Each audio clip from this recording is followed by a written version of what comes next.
next door to a Seventh-day Adventist church and a nightclub. I know, it was, what an odd combination. Right? Yeah. How did they impact your Oh, life? well, look at me now. That's Why not? from living between What was that? the church and the nightclub. Probably. This combination. Maybe a program. So, did you perform at the nightclub? Of course, I was performing it. I was the first female vocalist in the nightclubs back in Samoa. Yeah. And that was the first. This is an ABC podcast. This is Stories from the Pacific on ABC Radio Australia. And just a heads up, this episode contains coarse language and adult themes. Hi, everybody. Yeah, you got to do better than that. I said, hi, everybody. I wasn't pro or anything in the army or anything. I didn't hang myself. I didn't kill myself. I'm still alive. and still like you. I love you. Dicks. Love dicks. No, you can't say love dicks. You watch dick. Porno dick. Man dick. No, fuck you, Bible. Dinosaurs, other planet. Mother cunt bush. What the fuck you, Bible, ever, Paul, man? Big Bang Theory, who you are, God. Anyway, to why you motherfucker, where they fucking started all this shit. What the thanks do we get? Fuck you. How do we do that? Combine something? No, open your mind. Starting off with the wrong song. I didn't mean to start slow. I like it. Bossy side from grandma, because no one fucks with grandma. Oh, so you've got a good combination of both. Oh, very good. Yeah, very good. There was no... This is an ABC podcast. This is Stories from the Pacific. PNG for war. Once I settled in, and I got invited to birthday parties and that, and the father-in-laws of the friend had invited me. We'll come up with a little package with the souvenirs. My friend, the Christopher Softball Club, they didn't. Yeah. I only things, but okay, it didn't happen all the time. My God, I don't know what I'm saying is. Papua New Guineans, the drugs, kilometer.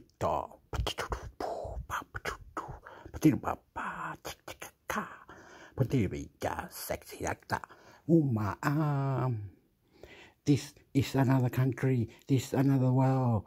One day we have all the power together. Who cross where we cross to Africa, where we cross the land. Who the dinosaur?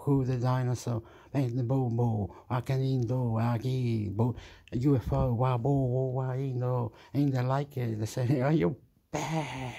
Yeah. I was doing the bomb. I was energetic, gymnastic, very good champion of the world. I'm number one. A coach that hears me, I put my hand up and said, "Don't worry, I'll coach. We can all, I'm going to play softball too." I love you too. I love you too. And number one, my world record. God. Break the rules.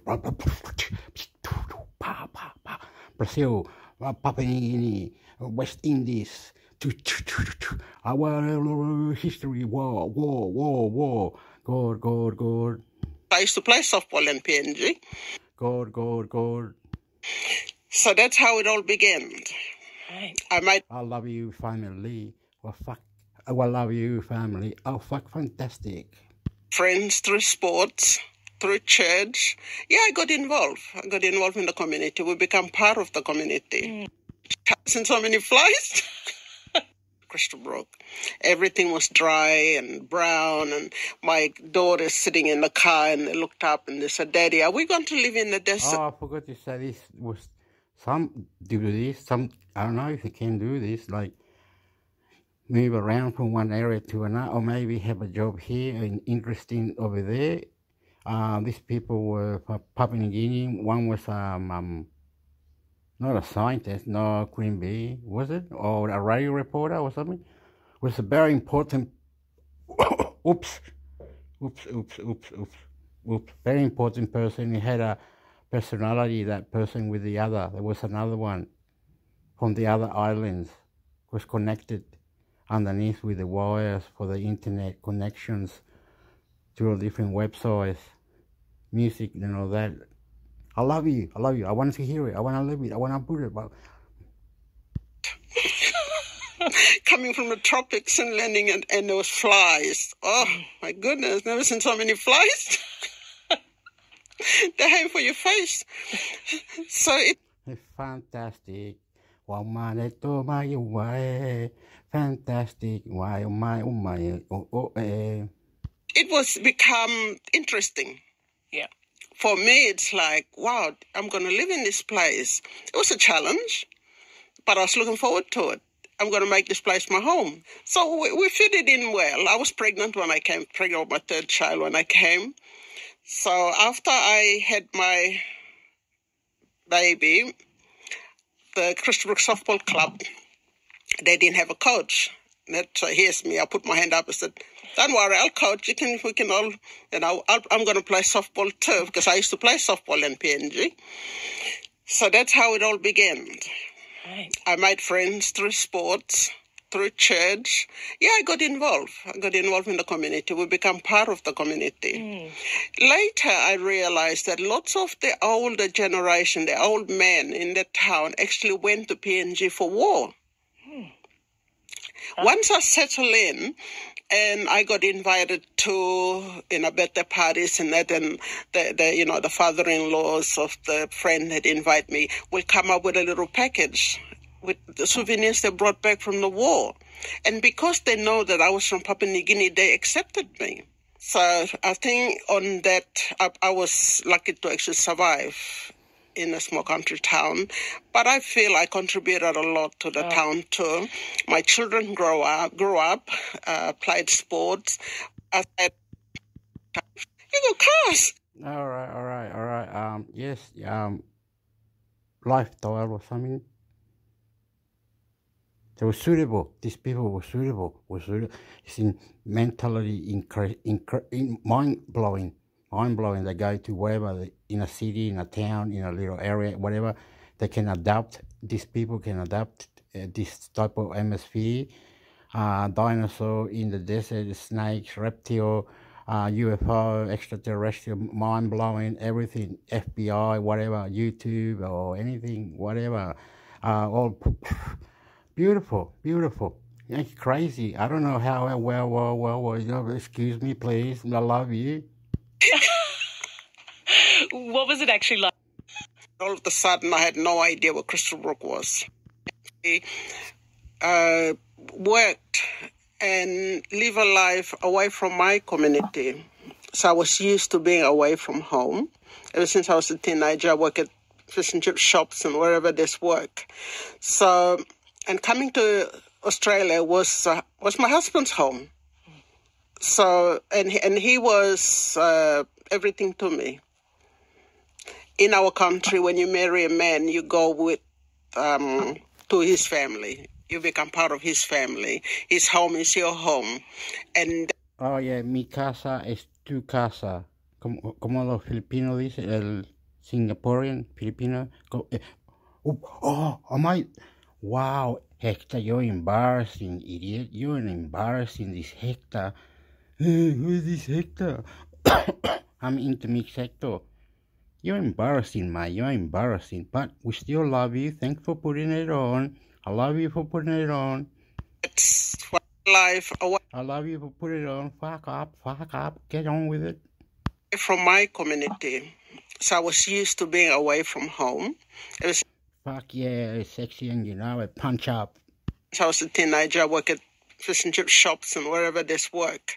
So, and coming to Australia was my husband's home. So, and he was everything to me. In our country, when you marry a man, you go with to his family. You become part of his family. His home is your home. And that's what I was looking forward to, that I was coming to meet his family and make my home in his country. Mm. And a little bit nervous because I grew up on an island. And fishing and swimming and doing all these things, living near the coast. And all of a sudden, I had no idea what Crystal Brook was. One of his workmates told me that Crystal Brook is a small country town, a dusty little town, and I had it in mind, in a country in Western movies. The people come shopping on horse and cart. So that was kind of lifestyle I had in mind. This is what I'm going to be doing. I'm going to be riding the horse and cart, going shopping. I was so disappointed when I arrived. There goes my dream of riding on a horse and cart. I looked at my husband and I said, "You got roads. You got cars." What was it actually like when you did arrive? So there were cars, which was disappointing for you. What was everything else like? Hot and dry. It was February when we arrived. Do they do good, like Papua New Guinea ladies, rugby union, Papua New Guinean rugby league? Do they do good? What mix? Pew. Not New Zealand, is it, or Cook Island or others? How they Pacific, Polynesian? From the hilltop all the way, because we drove for 2 hours from Adelaide airport to Crystal Brook. Everything was... Yeah, bro. Yeah, sister, brother.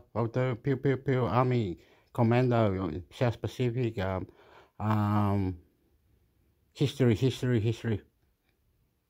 Dry and brown, and my daughter's sitting in the car, and they looked up and they said, "Daddy, I'm smoking marijuana. I'm smoking marijuana. We fighting the marijuana. Unite connection, international connection, and join connection, international connection, enjoy international connection, enjoy international connection, computer network. We are doing the a story from the Pacific. A story from the Pacific. We are doing we are smoking, we eat marijuana. You're making me crazy, oh Anna. Maria, Canta, Santana, Mandrana, Wangwana, jump boom, do ch, I, Biala. You're going to live in the desert." Coming from the tropics and landing, and there was flies. Oh, my goodness, never seen so many flies. They're heading for your face. Oh, my God. You people make me go right on the face. I gotta have a beer. So it was become interesting. No, Hector, relax. They just, relax. Papa New Guinea, I love you.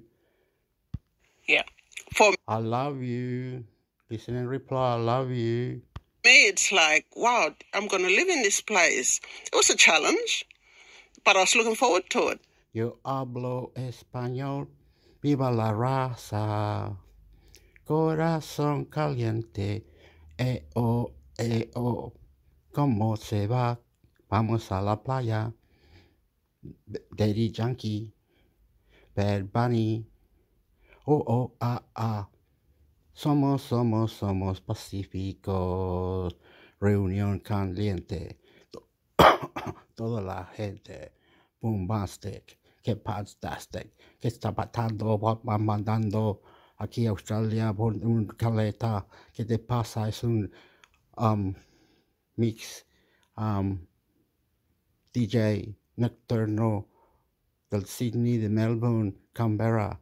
Estos otros pioneros de aquí, de allá, de Papua New Guinea o de otro lugar, el mundo internacional, ¿qué le pasa allá? Matamos, pues vamos, le una bomba, pum, boom, boom, porque es bueno, hacemos la alegría, happiness, happiness, happiness, happiness, live, live, live, enjoy life, enjoy, party, breaker, we're gonna make another revolution, another flag, another interesting. We blow, we cry. Banta beep beep beep beep beep beep beep beep beep beep beep beep beep beep beep. Vamos a otro mundo. Kapala, Chakatay, Pacifico, controla, Mantiquico, Nanta para la gente. Viva, citizen, compadre, jaja. Cha, cha, cha, cha. No problema, amigo Héctor. Muy bien. Servicio militar. I'm going to make this place my home. So we fitted in well. I was pregnant when I came, pregnant with my third child when I came. So after I had my baby, the Christobrook Softball Club, they didn't have a coach. So here's me. I put my hand up and said, "Don't worry, I'll coach. We can all, I'm going to play softball too," because I used to play softball in PNG. So that's how it all began. Right. I made friends through sports, through church. Yeah, I got involved. I got involved in the community. We become part of the community. Later, I realized that lots of the older generation, the old men in the town, actually went to PNG for war. Once I settled in, and I got invited to birthday parties and that, and the father-in-laws of the friend had invited me. We'll come up with a little package with the souvenirs they brought back from the war. And because they know that I was from Papua New Guinea, they accepted me. Yes, cuando haya un amigo, su casa, mi casa, tú para mi pasa, ¿qué te pasa? Control yourself, behave, please, Hector. When you go to your friends here in Australia, anyway, how you know they were? Man, that's a big New Zealand person. Excuse me, don't be rude. So I think on that, I was lucky to actually survive in a small country town. But I feel I contributed a lot to the town too. My children grew up, played sports. My second oldest daughter got into the athletics, and she was good at athletics, and she actually put Christobrook on the map. We traveled for regional competitions, and all of a sudden people are saying, "Where the hell is Christobrook?" And, Christobrook, the whole town, they were very supportive of us. I separated from my husband, I can't even think now. My youngest daughter was 7 years old. We separated. But I had the town behind me. Through church and sports, my second daughter got selected to go in a state basketball team, state country. The basketball club committee came and put up a basketball ring in my backyard so my daughter can try. And so I was very, very lucky to actually get the support of the community. I played basketball too, and I also coached the junior basketballs. So we were very much involved in everything in the community. And this is why, I'm hoping that all our Pacific Island people that actually come to Australia can get involved in their community, wherever they go, because it becomes your home. You don't feel so homesick because you're involved and you make it your home. As well as getting involved with sport and church, now you also worked as a chef in nursing homes. Yes. What did you love about that job? When my youngest daughter went to school, started school, I thought, I have to do something. So I went to TAFE and did my refreshment course on numeracy literacy. And I have hospitality background work from PNG. So I went and did my certificate too in hotel operation. From there, I started doing some voluntary work in second-hand shops for Salvation Army and Anglicare and Red Cross. Red Cross actually invited me to go to nursing homes and do hands and shoulder massage, aromatherapy massage at nursing homes. So I went there and read a few books and got the oils and the whole blend and started working. And obviously it was working because one day I got the call from the matron and she said, "Can you come in for a chat?" And I thought, oh, what have I done? I said, "Tell me over the phone." Esto, perdón.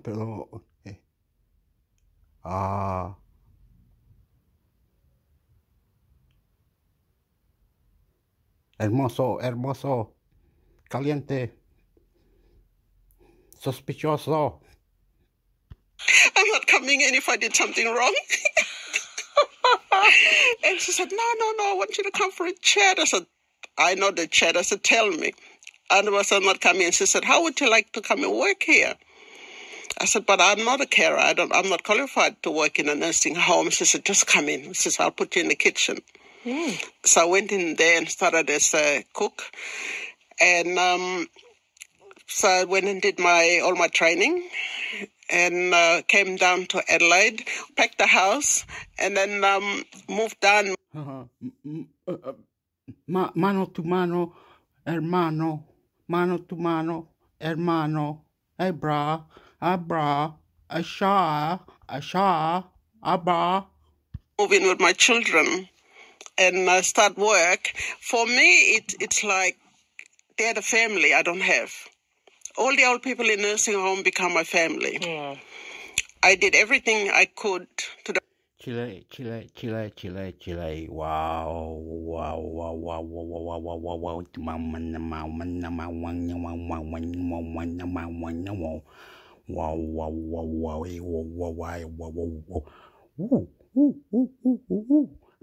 Pa. Wow. Chile, Australia. Internazionale, Milane, Rugby Union, Rugby League, Punto, Arriba, Los Pumas, Los Andes. Vamos a la playa. Dios, corazón, de melón, quepa, guapa, calata, Flamengo, caliente, Ufa, Sydney, Canberra, Australia, South Pacific, nightclub. Best of my ability, because culturally we believe in when people die, the spirit, you don't know where they go, Yeah. And I want them to be strong. I want them to feel, they're loved and cared for when they're walking that journey. Well, so you mentioned having your immediate family here, but how long did you go without seeing your extended family, or in fact, anyone from PNG? When I lived in Crystal Brook for 19, 20 years, I didn't really see any Papua New Guineans. There wasn't many Papua New Guineans at all up there. Even if there wasn't many, any Africans or any Indians or Asians where I lived. So it was just me. And there was indigenous family there, which I got along well with them. I played and coached softball, and some of the indigenous women played softball, so we become sisters. Yeah. And, so they were more like a family to me. I think I was missing that, I'm going to say color. Yeah. You're same colored people. Yeah. And they were there. What did loneliness feel like for you in those early years moving here? I think I was busy with my children, so my mind was sort of preoccupied. There were moments where I kind of feel our house was a big sort of stone house. I'll sit outside on the veranda and I look, and all I could see is this top of the gum tree, because there was a creek then. From my view was the top of gum tree, and it seems like my home was so far away. I couldn't imagine. But the memories of, when you live in a community, comes afternoon. Mothers are cooking and yelling at the kids, go and have it when our kids are still playing. Some getting smacked, some getting told off, like time to settle down for the evening. These memories are always with me. And I think that's what got me through. My family would call me and they said, "Oh, how are you going up?" And I always tell them, "Oh, yeah, we're all good," because I never want them to get up, worry or sad. So I've always put that brave, tone and face and whatever and keep going. And, I remember my father saying one day when I was young, never marry a man from far away, because when you're in trouble, your home and your family will be so far away. So every time things go wrong, I always hear his voice. Then I was like, no, I'm not going to give him the satisfaction because he said that. Yeah. I'm going to keep going. I'm going to manage. Yeah, so went through a lot of very difficult time. But the community was good to me. Because of what I contributed to the community, there were many houses where when I sat at the kitchen table and cried. And also, there are many kitchens that I walked in and learned how to make things. I can, make my own tomato sauce and chutney and pickles. I make my own kwandong pie. Oh. And, I was after turn that sadness into something positive to survive, more or less. Yeah. So I kind of trying to do the same with my people here. You have to learn to survive, learn to create your own space where you feel comfortable, what you can do to live here, because this is your home. Yeah. Sounds like you had some really tough times there, but... I did, but they'll experience. Yeah. You either get tough or you lie down and you're gone. You won't survive. Yeah. Yeah. What was your home like to grow up in? My home was full of life, but also at the same time, it was a home of refuge for a lot of people. A lot of, I was very lucky. My father didn't drink, or he could have one bottle of beer and he's gone. and my mother was the same. I think they pretended they drunk, the two of them, when there's a party, we go to a party. And they weren't big betel-nut chewers, too. We were very lucky. We never really went hungry. We had food. And my mother went fishing every day. And, we always had, rice and fish and vegetable and fish for meal.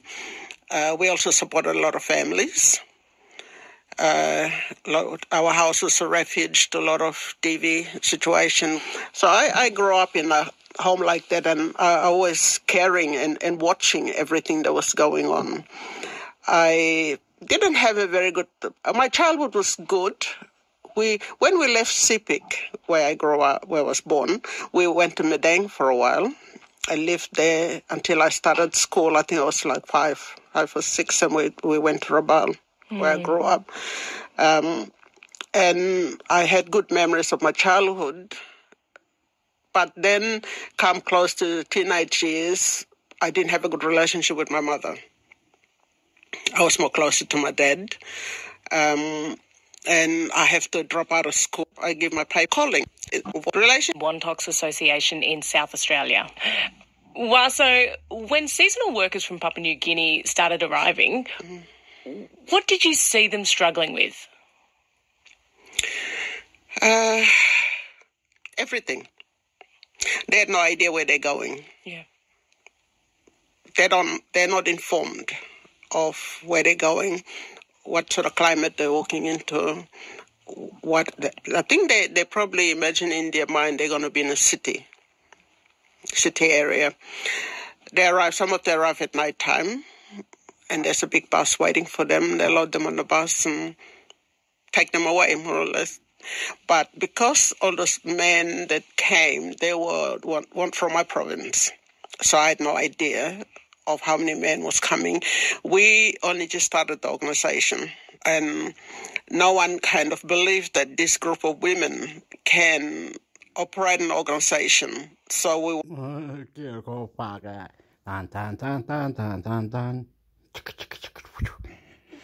Don't know the answer.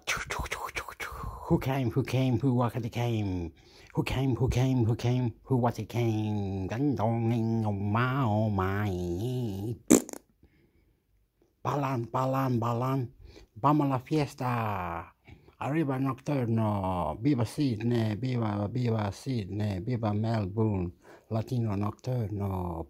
Papipo. ¿Qué te pasa? La bomba. Suavecito. Pasa al lado.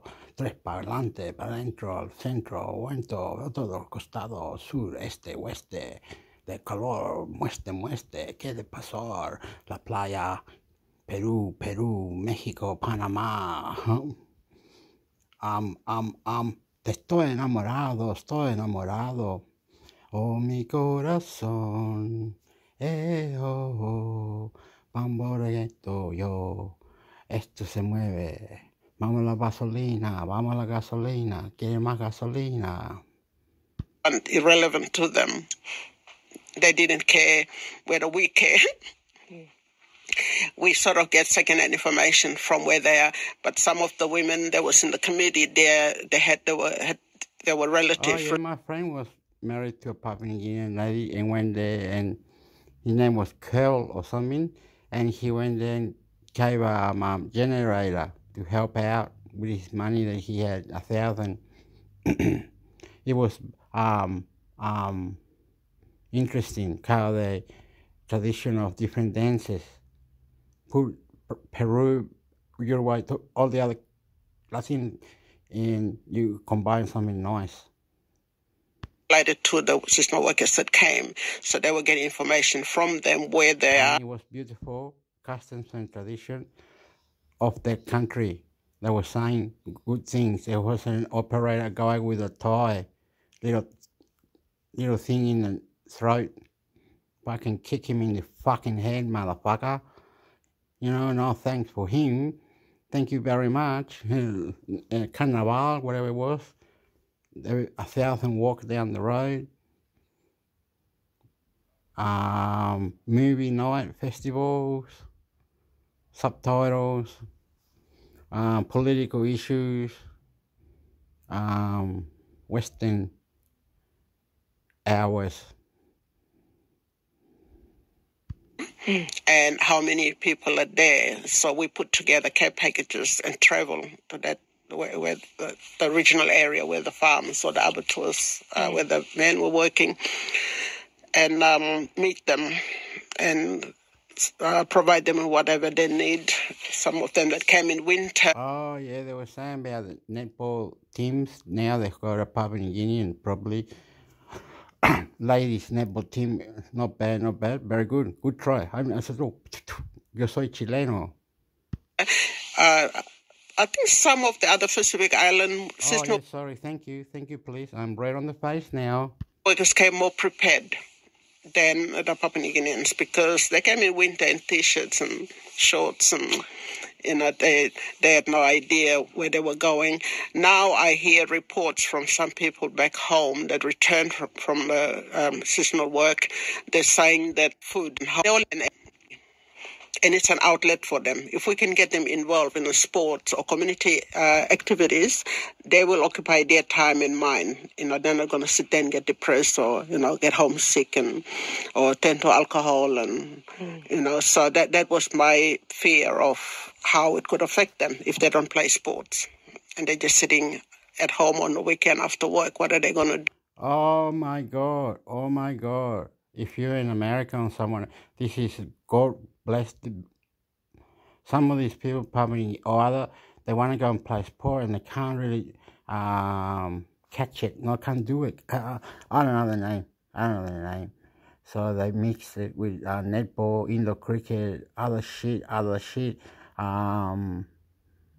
volleyball, golf, MMA, any other fights, mixing it up, boxing, world records on different sport. Can it be dance on the dance floor in the world record in the Olympics? So there's such a thing as dancing the dance floor in the Olympics anyway. They're not gonna do a break dance, are we? They're gonna move it all around. That's like Black Eyed Peas, I love you. last year I had a call from the operation manager, NRLSA, asking if PNG could put in a team. Well, last year the seasonal workers weren't here, so we managed to get 6 players. Myself and this other lady, Kaya Joyce, we ran around to all the marquees of the oppositions and asking if we could borrow players and borrow shorts and borrow... I was so embarrassed, but I still went through it. After that, we even had the referee come and play for us. That's how desperate we were. So, and we couldn't play finals because we only had 6 players. You have to have at least 9 players to be able to qualify to play in the finals. So I went and told the NRLS, come to all of them. So it reflects on, even on a rugby field. I don't have a son that's playing rugby, but I'm there on the sideline. Yep. It's got the most highest try scorer. And our coach got the operation manager after the game that I promised you next year I'm going to come with a full team in full uniform. And we did. We went full team with full uniform and we won the cup. Oh, brilliant. Full team, full uniform, sexy. Full team, full uniform, sexy.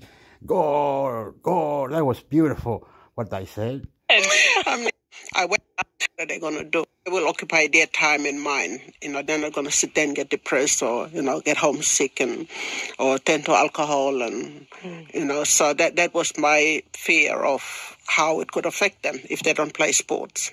And they're just sitting at home on the weekend after work. What are they going to do? So, last year I had a call from the operation manager, NRLSA, asking if PNG could put in a team. Well, last year the seasonal workers weren't here, so we managed to get 6 players. Myself and this other lady, Kaya Joyce, we ran around to all the marquees of the oppositions and asking if we could borrow players and borrow shorts and borrow... I was so embarrassed, but I still went through it. After that, we even had the referee come and play for us.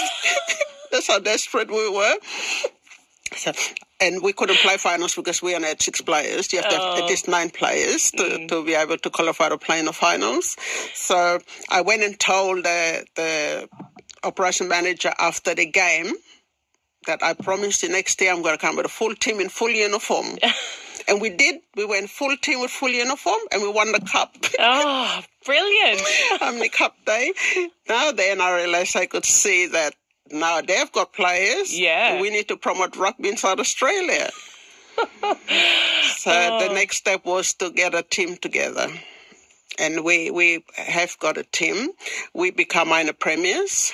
One of our player in our team got the most highest try scorer. And our coach got the coach of the year. Our team lost in the grand final. But, that's a good effort. Only could be one winner. Look forward to next year. Yeah. It's an experience for them to play in a grand final. And also, I think it's always nerve-wracking. Yeah. Because they've never, ever dreamt that they will come to Australia, play rugby, and achieve what they've achieved. Wow, so you've given them so much. Just how much do these workers rely on you? I think I'm like a mother and auntie to all of them. So it reflects on, even on a rugby field. I don't have a son that's playing rugby, but I'm there on the sideline. Yep. If I see they're not picking up their game and I start yelling at them, they pick up their game. And how many cup they came and slept at my house after training. They all eat. They all went to bed, get up, have a shower, breakfast. Before we left my house, they said to me, Auntie, we're going to win this game for you. And they went out. As soon as they played the first game, they just won. They kept winning until they won the cup. And I think the relationship I formed with the seasonal workers, they have a lot of trust in me. They have difficulties at work where they're terminated verbally. They will ring me up straight away and say, Auntie, I've been terminated. Oh, there's 3 of us got told by the manager we're terminated. And, there are times where I sit in the car park and cry how I'm going to deal with this. But I'm a fighter. So I ring up the manager and abuse the manager.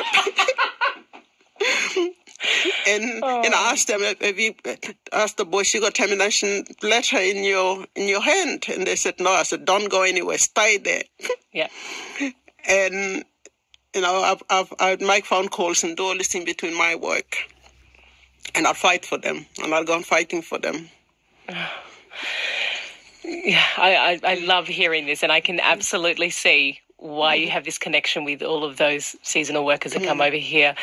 As you say, you're a single mother of 5. How do you find the time and energy to be family to so many people? Well, for me, I always say we all have a calling. I was put on this earth to reproduce. So I reproduced 5 children for the universe. If I had a life where I had a husband and children, I lived my life, I wouldn't be doing this for other people. I think for me, I'm not a person that look for glory or look for acknowledgement. Everything I do it from my heart because I put myself in their shoes. I would love for someone to come over and reach out to me and help me if I'm in trouble. And that's what I do to the others because that's what I would like. And helping them now, I say to them, when you're here and if you become a resident of Australia, you look out for others. You do to others what I'm doing for you now. Never turn your back on anybody that needs help. Hopefully I knock it into them. With all of those seasonal workers that come over here. As you say, you're a single mother of 5. How do you find the time and energy to be family to so many people? Well, for me, I always husband and children. We all have a calling. I was put on this earth to reproduce. So I reproduced 5 children for the universe. If I had all of those seasonal workers that come over here. As you say, you're a single mother of 5. How do you find the time and energy to be family to so many people? Well, for me, I always say we all have a calling. I was put on this earth to reproduce. So I reproduced 5 children for the universe. If I had a life where I had a husband and children, I lived my life, I wouldn't be doing this for other people. I think for me, I'm not a person that look for glory or look for acknowledgement. Everything I do it from my heart because I put myself in their shoes. I would love for someone to come over and reach out to me and help me if I'm in trouble. And that's what I do to the others because that's what I would like. And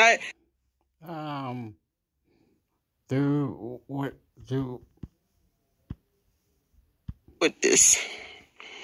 But I'm a fighter. So I ring up the manager and abuse the manager. and I wah wah wah wah wah wah wah wah tan taran tan taran tan tara wah wah wah wah wah wah wah wah wah wah wah wah taran tan taran tan taran tarararira rira ri ra rira tarararira rira ri tarira tarirari tarirari why wararira tan tin tin awai ararira tin taran tin tin tan tin taran tin tin tan. Have you asked the boys, you got termination letter in your hand? And they said, no. I said, don't go anywhere, stay there. Yeah. And, I've made come over here. Do actually from and we're working on it will be placed back into the community again rather than in the mainstream things. So there are a lot of things that still need to happen in our community to make it a safer place for the future generation of our Pacific Island children that will be living in Australia, South Australia. But we need the parents to all step up and work together as a community to build a stronger community for ourselves. No one's going to make it happen for us. We have to pull together and make it happen. We are not a very big community. That's why everyone needs to work together. I'm one person talking. It takes a lot of energy, time, and effort. But, I'll go on fighting and still try my best to make it happen. Well, you're doing incredible things, Waso. Thank you so much for joining me in the studio and supporting the Papua New Guinean community here in South Australia. Thank you. Yeah, you're welcome. Thank you. That was Wasu Matthews, President of the Motukoita and Wontoks Association. You've been listening to Stories from the Pacific. I'm Bobby McCumber. And to catch more great stories about incredible people from the Pacific, just search for ABC Pacific. This story was produced on the lands of the Ngunnawal and Ngambri people.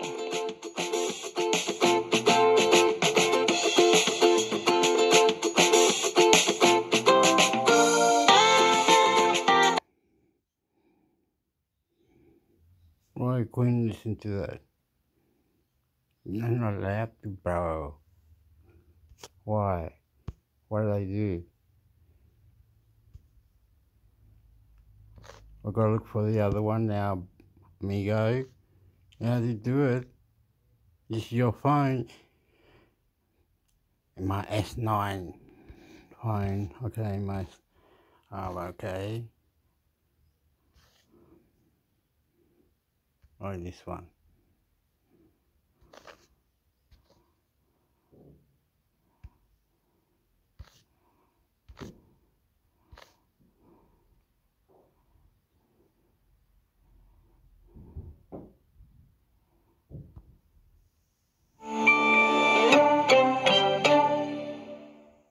The reign of Britain's longest-serving monarch is over.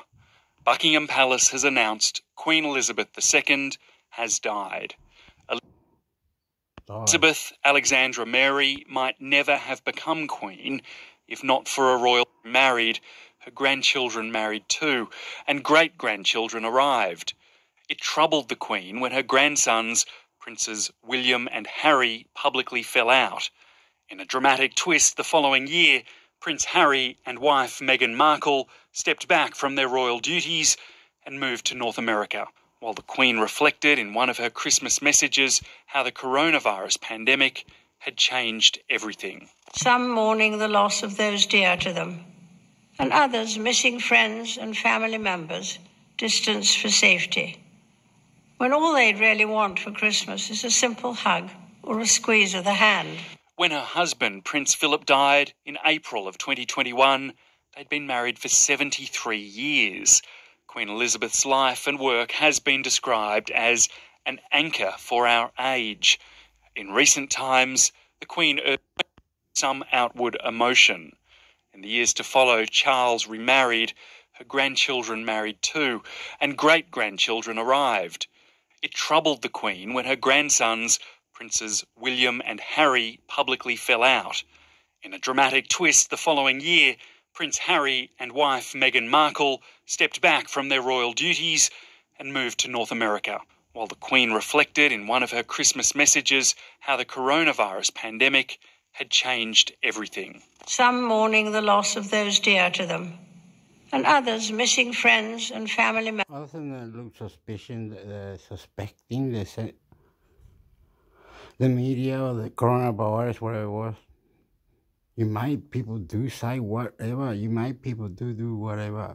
Crazy, you are crazy. You are crazy. Doing silly things. Anyway, I love Wales. Maybe Wales. I love Scotland. I love Ireland. O'Higgins was a person that I remember. O'Higgins and McGregor. O'Higgins. McFerry. Come up, SS2. Come up, two. No. Sí. Como aquí, sí. Y sí. 50-90. 32, 4, 5, 6, 50, 90. Esto, palabras,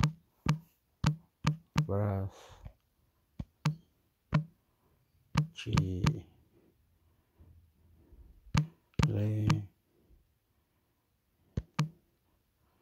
ok, something caliente, ok, poniendo 5, 20, como sabe, wow.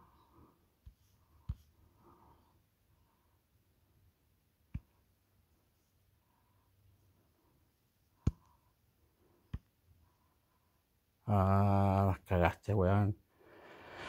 Un error, dice, tun, tin, tun, tan, tin, el clown, ¿cómo dice? El payaso.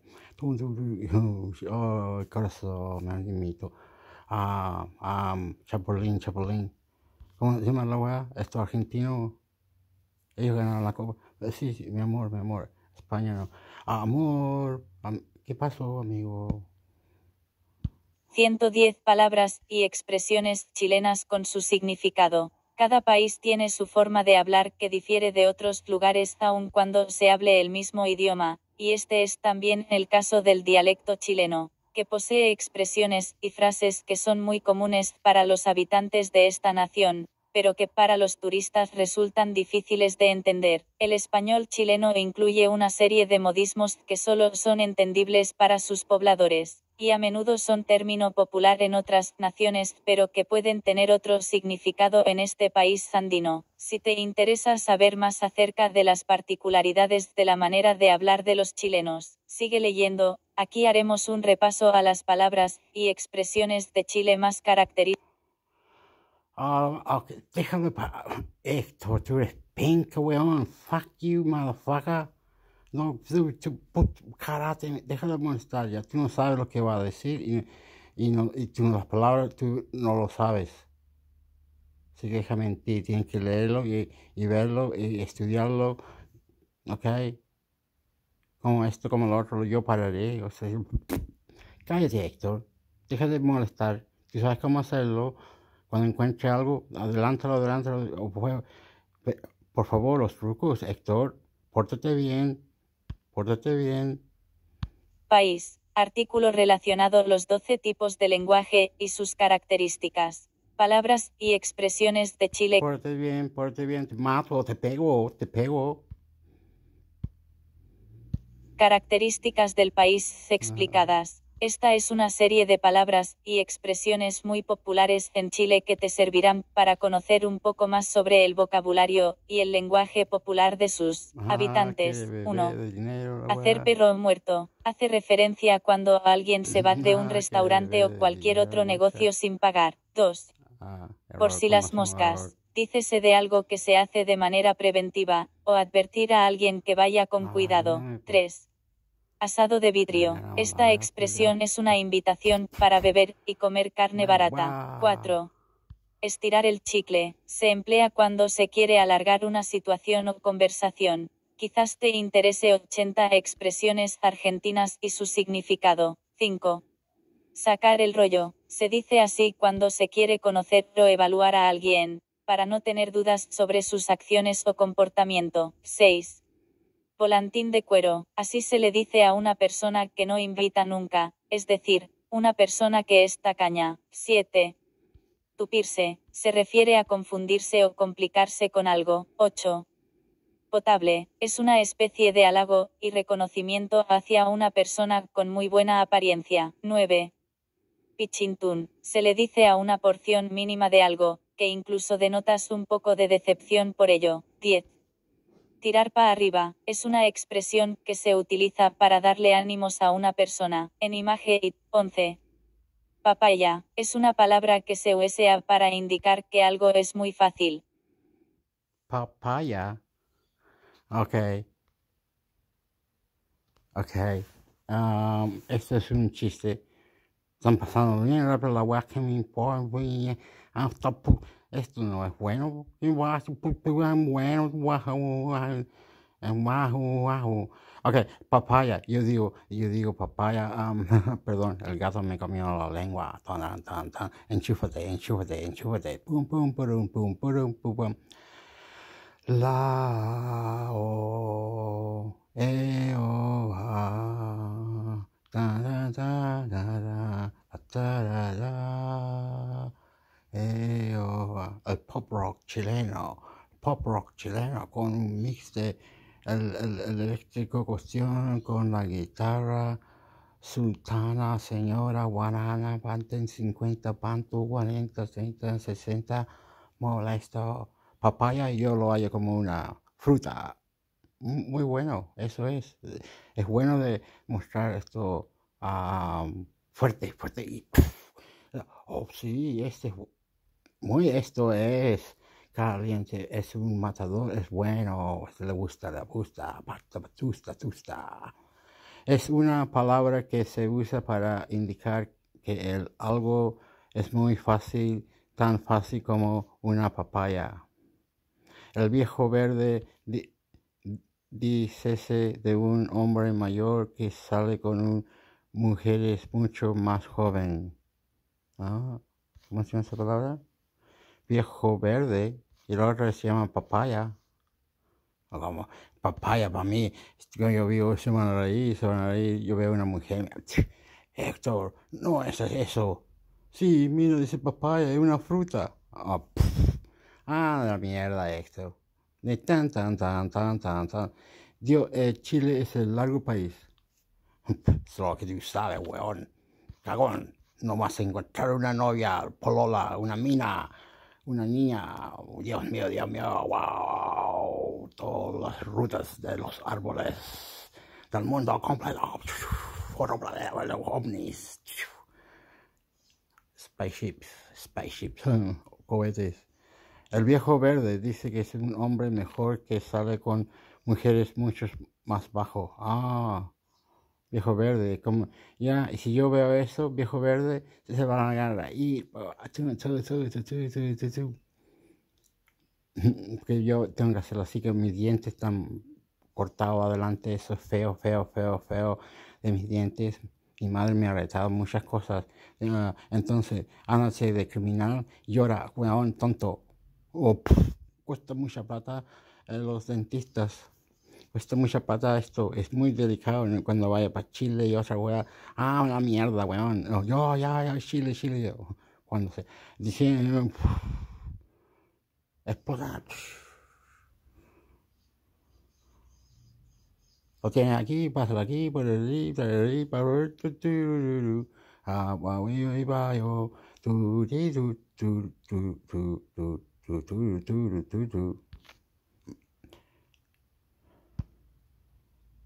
Papaya, 12. Viejo verde, dícese de un hombre mayor que sale con mujeres mucho más jóvenes. 13. Creerse la muerte, frase que denota a una persona egocéntrica o que se siente orgullosa de algo. 14. Sacar pica, indica provocación de celos o envidia, es decir, cuando alguien a propósito actúa de forma imprudente para generar celos. 15. Lucrecia, es una forma de decir 1,000 pesos chilenos. 10. Ok, otra vez. Yo no quiero meterme.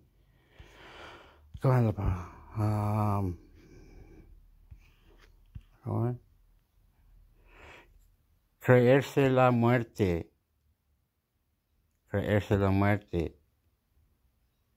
Dos palabras juntas, mira, yo puedo entender, sí, se puede. Español, sí, se magnifica. Puesto la mano, mueve la mano, sí, muy lindo. Familia de ahí a la universidad donde estuve aquí, en Wollongong, es muy bonito. Que tienen los caballos, los otros, los máximos de adelante. Esto, ¿cómo se llama? El Wollongong tiene un deporte en las canchas, no tan grande, pero tiene 3 o 4 que son, y yo he visto que un japonés, equipos y otros hacían y ponían estos arcos y otras cosas, netball, y planeaban una wea mixta.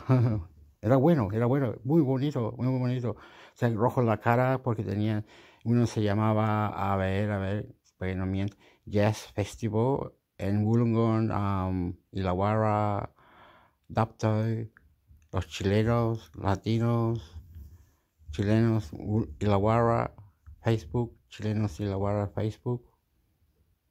Todo eso.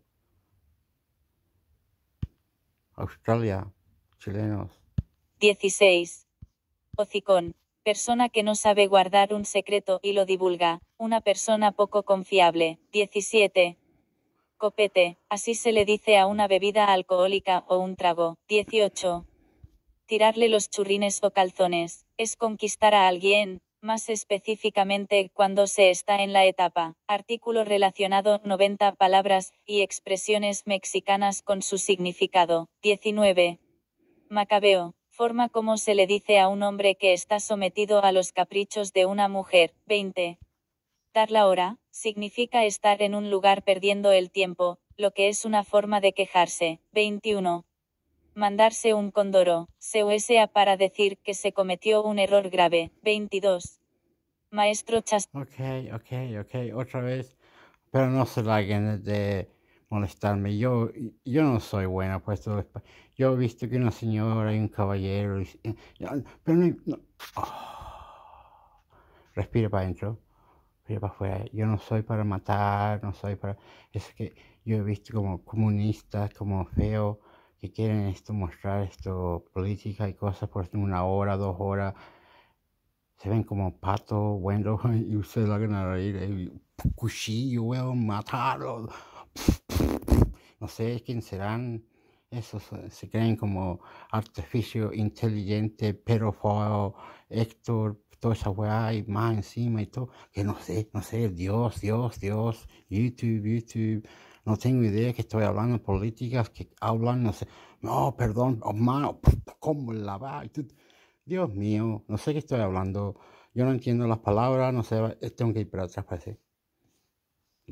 Mandarse un condoro, para que vea en esto, para que tirarse los churrenos, copete, así le dice a un bebida de alcohol, a un trago, copete.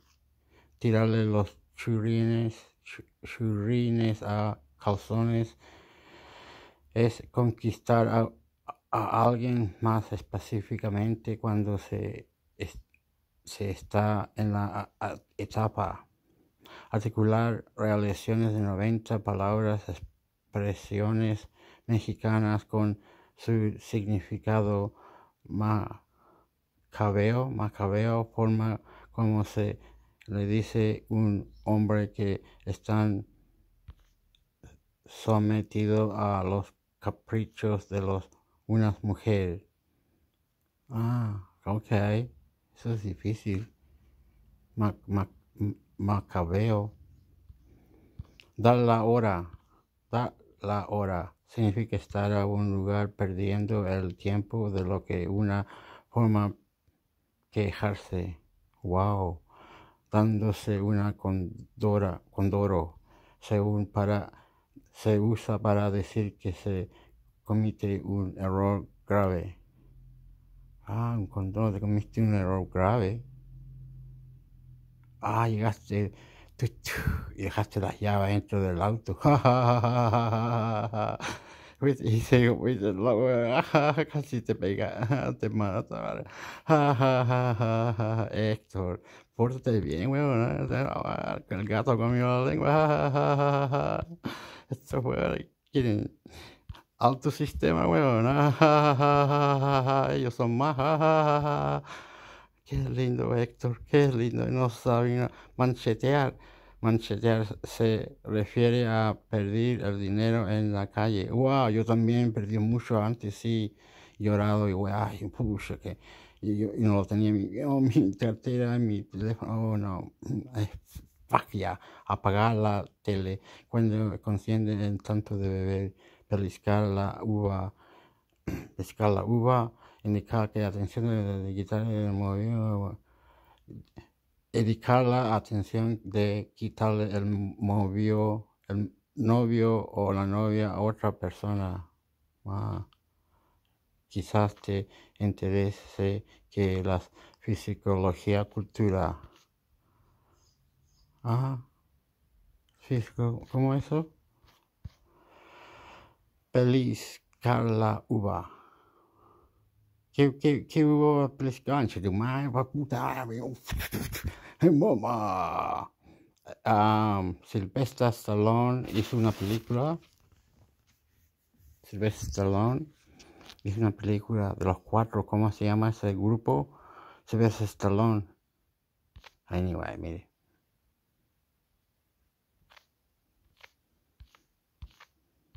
Pisar el palito es impresión que indica casarse. Pisar el palito. Agradecido al humo que terminó los estudios universitarios para que no están titulados. Agresado. Socio, una palabra que es sinónimo de compadre a amigo. Ok, vamos a que esto lo hable. Chasquilla, hace referencia a una persona experta en todo lo que hace, pero sin experiencia o estudios en el área. 23.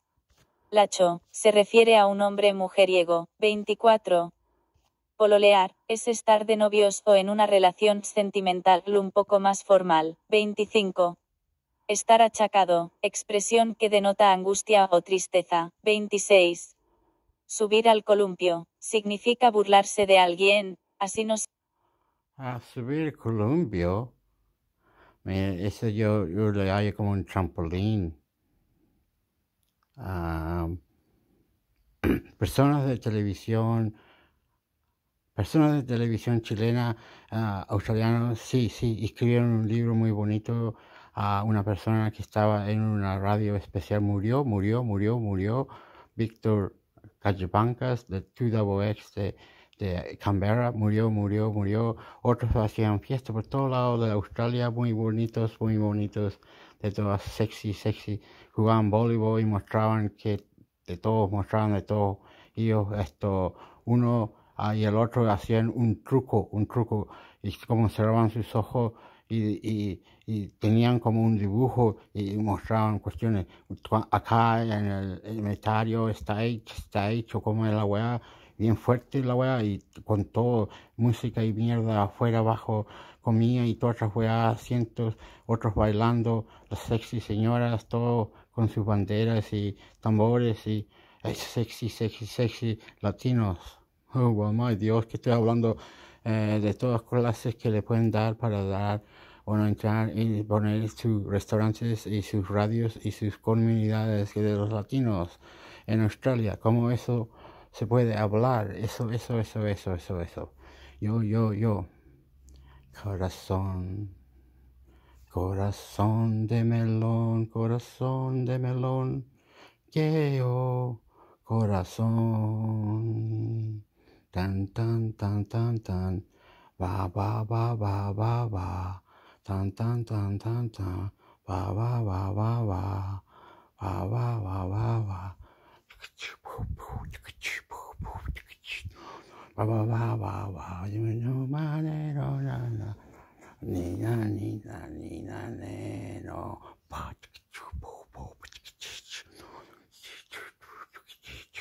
Si tú lo haces, como lo haces, que lo explota bomba, llega y te matan. Broma. 27. Mino o mina, es una persona muy atractiva, aunque también puede ser una forma de referirse a un joven. 28. Está peludo, se utiliza para decir que una situación está difícil de afrontar o solucionar. 29. Patear, se usa para indicar que se ha terminado una relación. 30. Hablar cabezas de pescado, significa decir tonterías, cosas que... Ajá, eso me da un chiste. Hablar cabeza de pescado. ¿Cómo dicen? Chao pescado. Ajá, por Chile. Ajá, la señora muy inteligente que tiene un campo, un caballo. De todo. Ay, no de todo mucho, pero eso, si lo ve, es muy bueno. Como ver una persona en su caballo. Y saltó como militar, hizo arriba del lazo. el caballero creyó una casa, ¿cómo se llama? Un shack, una cuestión para vivir adentro. El caballero, dulce señora, un caballero muy bueno, cultivó muy bonito, cultivó uvas, frutas, diferentes cosas. Trajo una persona, bonito todo, especial, qué lindo. ¿Cómo estamos? ¿Cómo estamos? Muy bueno. Guasas chilenos. Los chilenos, los caballeros del stream. Yo no puedo hacer, yo lo veo, un caballero Pancho en todas las clases de YouTube, muestran Chile, YouTube muestra Chile, uno de los diferentes canales, hay que reaccionarles.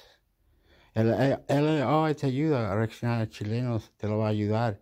Y tú puedes hacerlo con el AI, estas máquinas del AI. Hay máquinas, trucos, rompe la cabeza de estilo, de todo.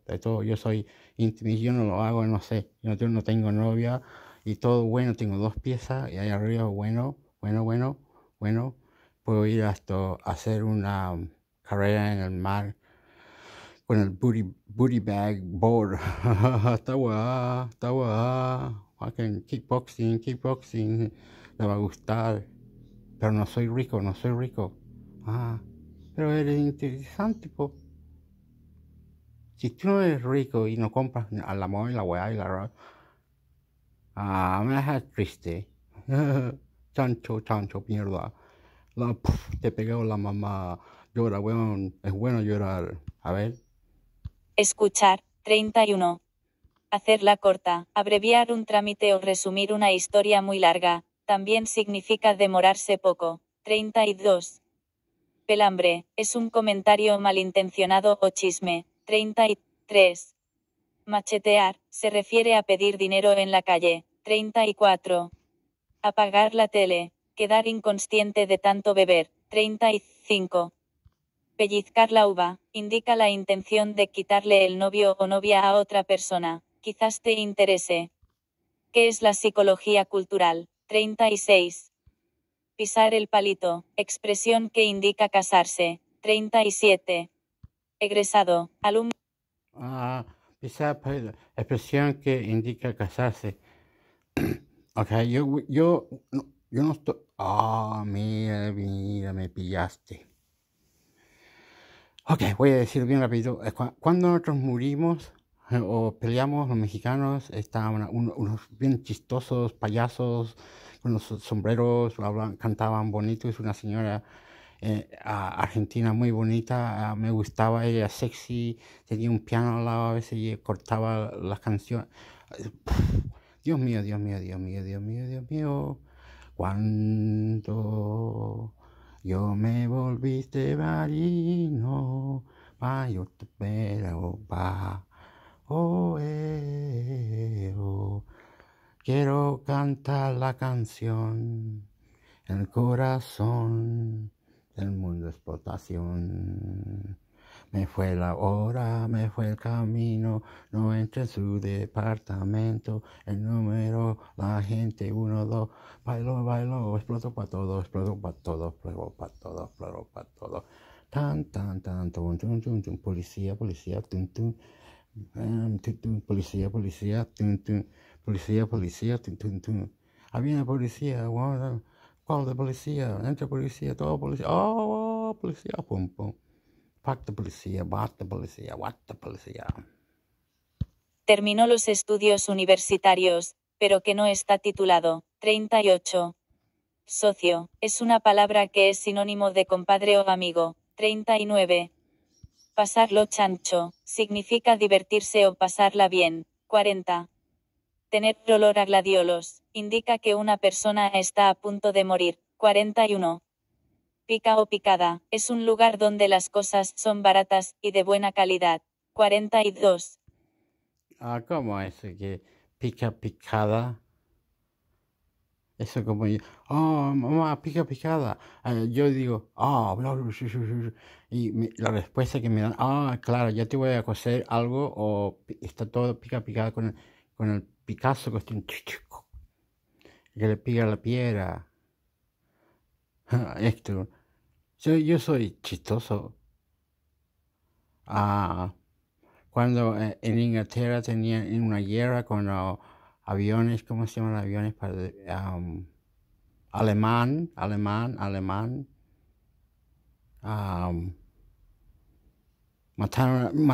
Corta la weá, po weón, déjate de asustarte. Tengo miedo, no sé por qué estoy, la mano se está moviendo. Excuse me, please. Amigo, déjate de estar nervioso físicamente. Alemán. Los alemanes con sus aviones atacaron Inglaterra en la guerra anteriores. Historias, documentos. Puedes todo. De historias, de políticas y inventar cuestiones. Que esto, lo otro dice aquí. Y te da uno resumen de 9 minutos y hace una historia así tonta, ganai, Dios. Esa historia de cartepelón, pasó para acá, pasó para allá. Y si quieren ver más, otro día haré otro video, más de esta weá. Pum, todo Discord, Artificial Intelligence. Qué weá, weón. Suck my cunt.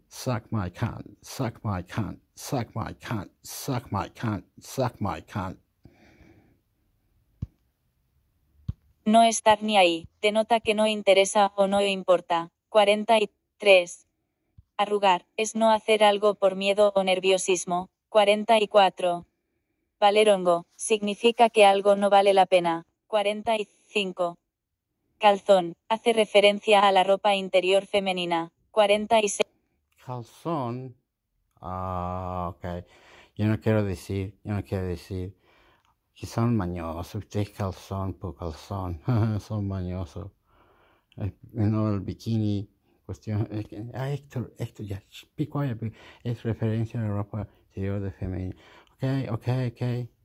Yo pensaba que era esa cuestión, le ponía. Y estaba bien roja y plegada y hacía un martillo. Es como la que estaba cocoteando y estaba chupando el pico. No sé, ¿cómo eso? No tengo idea, man. Se van a reír. Chao, pescado. Pum. Piu. 46. Echar la foca, es confrontar o reprender a alguien por una acción o actitud equivocada. Artículo relacionado los 110 apellidos más comunes. Ven, eso dice echar la... Aunque vamos a hablar unos cuantos entonces.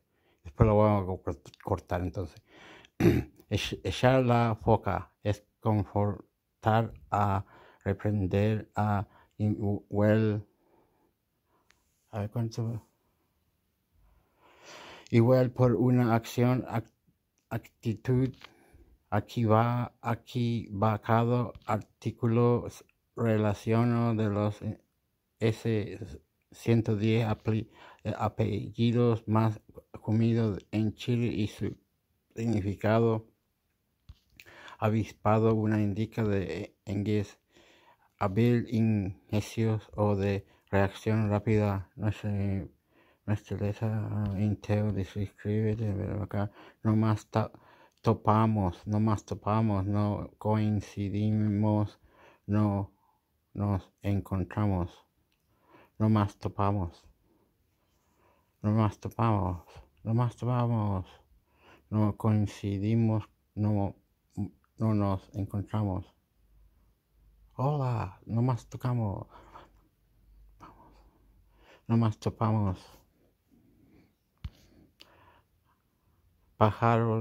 Pajarón a pajarona. Pajarón o pajarona. Una persona despistada o despistada.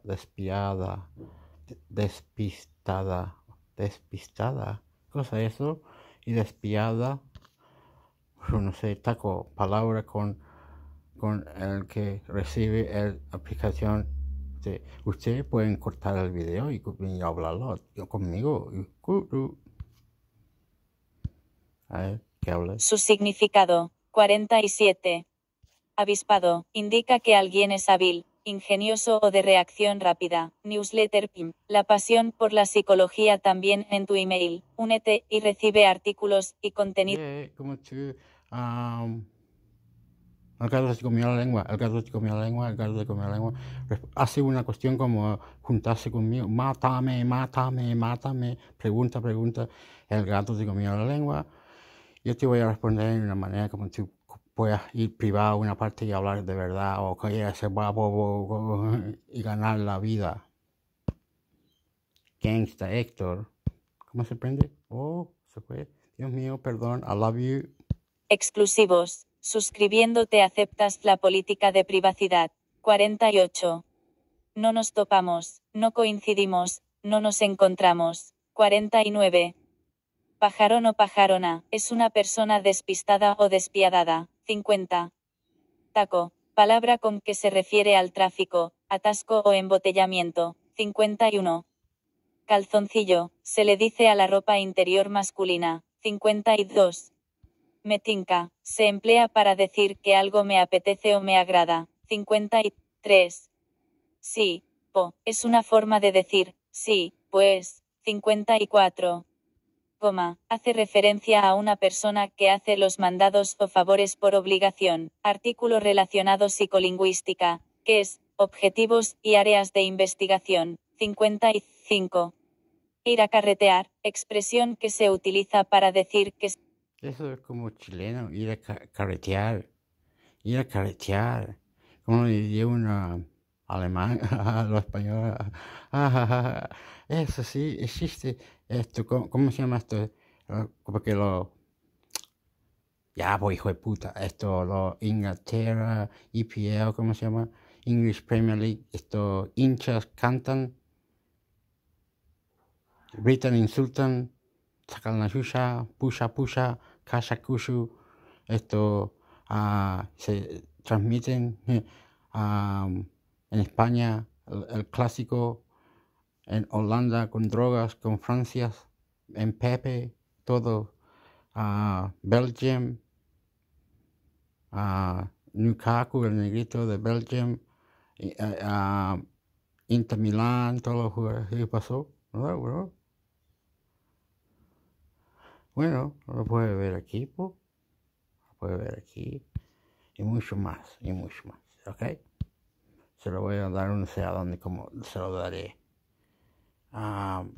Todo esto, había que hacer este cortado aquí, este cortado, para ponerlo en inglés. Vamos a ponerlo en inglés.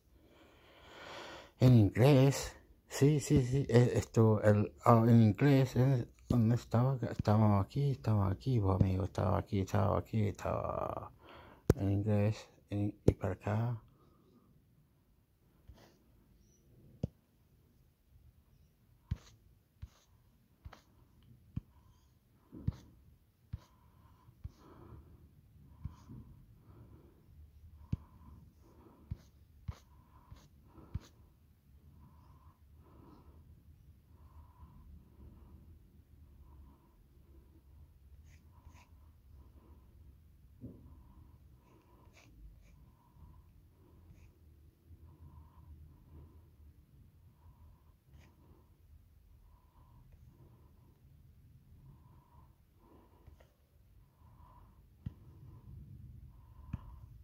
ABC Listen. Podcasts, radio, news, music, and more. Hi, I'm Sam Hawley, coming to you from Gadigal Land. This is ABC News Daily. Yeah, go and get fucked, can't it? Oh, Jesus Christ. Health problem. Oh, calm down. Yes, I have another room at the top, and all this bonito, come be my lord, my champion. Paul, I would ride the push boy, get excited, go another country. Fuck you, Hector. Israelis would be very high-end type of stuff. So as I speak good manners, learned across the universe, all the planets, UFOs. You're good, man. You're beautiful. champion, much better punch out. Example, the Israeli Air Force has been very, very active in shooting missiles and, dropping bombs all over Gaza. So, if the United States is providing air-to-ground missiles to the Israeli Air Force, that's not something that's a huge issue at the moment for Ukraine. Yeah. Who created NATO? Who created NATO? Germany army laws. Germany army laws. Who created nuclear bombs? Where are the rockets? Who stores the nuclear waste bombs? The jets, the bomb, the B-52 jets go bomb, G-52 jets bomb, 150 ton to whatever. Woohoo! The hat, the strategy, the army had, the Germans would go Spain and Germany. Money, control. Yeah, techno. Monkeys. Pooh. I'm horny and you know what to. Yeah. Oh, Europeans, beautiful. Europeans, beautiful. Europeans, beautiful. Europeans, beautiful. Wanted the break. But if it extends to things like, artillery ammunition, then there is a worldwide shortage of it. We've seen Vladimir Putin having to cozy up to... And immigrants in England, very nice to do that. Kim Jong-un in North Korea going all the way to Vladivostok to meet him in order to do a deal to replenish the phenomenal amounts of artillery. Put all the equipment in Poland, and then Russia can go kill Palestinian style war there with both, kill both, whatever both, and the whole world will come to stop it. It's a moxie, what's the law, that the Russians are shooting at the Ukrainians. 12.5 million shells last. It's not people, elite fighters, put Kosovo on the borderline, very sexy, nice, poof. Oh, lawsuits, mate. Fuck you, motherfucker. Serbia. Because Serbia, mate. Kosovo, mate. Year, and 7.5 million this year. But that's only part of the story. Talk when I say, so, wah. Who, created NATO, America, all elite, incredible, mind-blowing. It can't fucking... I'm a champion. Russia. We love Russia. Take on the world. I'm Maxi, mash up. Russia will fight everybody, Nicaragua, everybody, the world, World War III. Because the West is also short on those types of munitions and is finding it difficult to meet Ukrainian demands. And if, in fact, Israel says to the United States, well... I have a spare room up here, anytime, money, whatever you want, control and fucking sport, they can't. We have a deficit here. I'm fucking in, good fucking dog, mate. Come in here, fucking telling me you're good. You're fucking in, my fuck. Go fucking looking.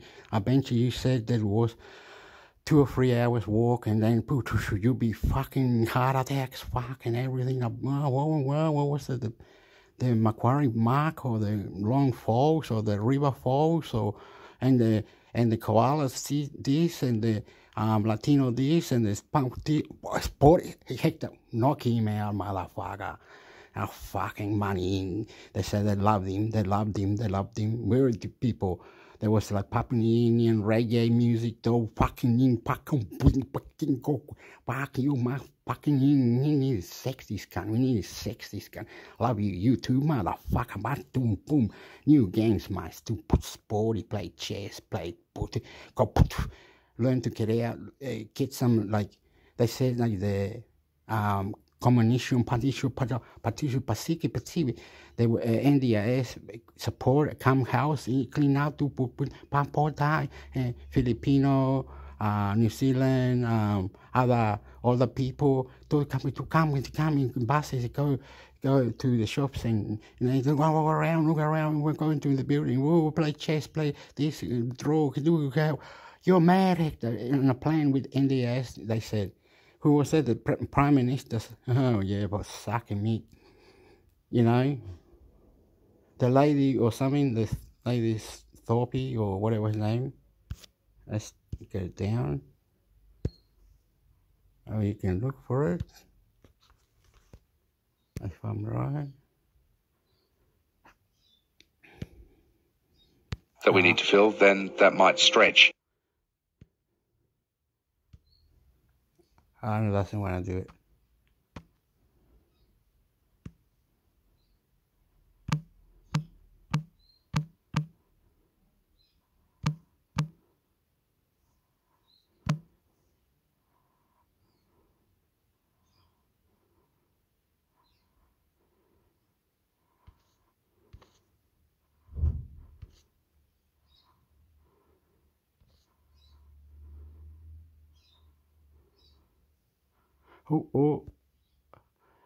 Se cortó.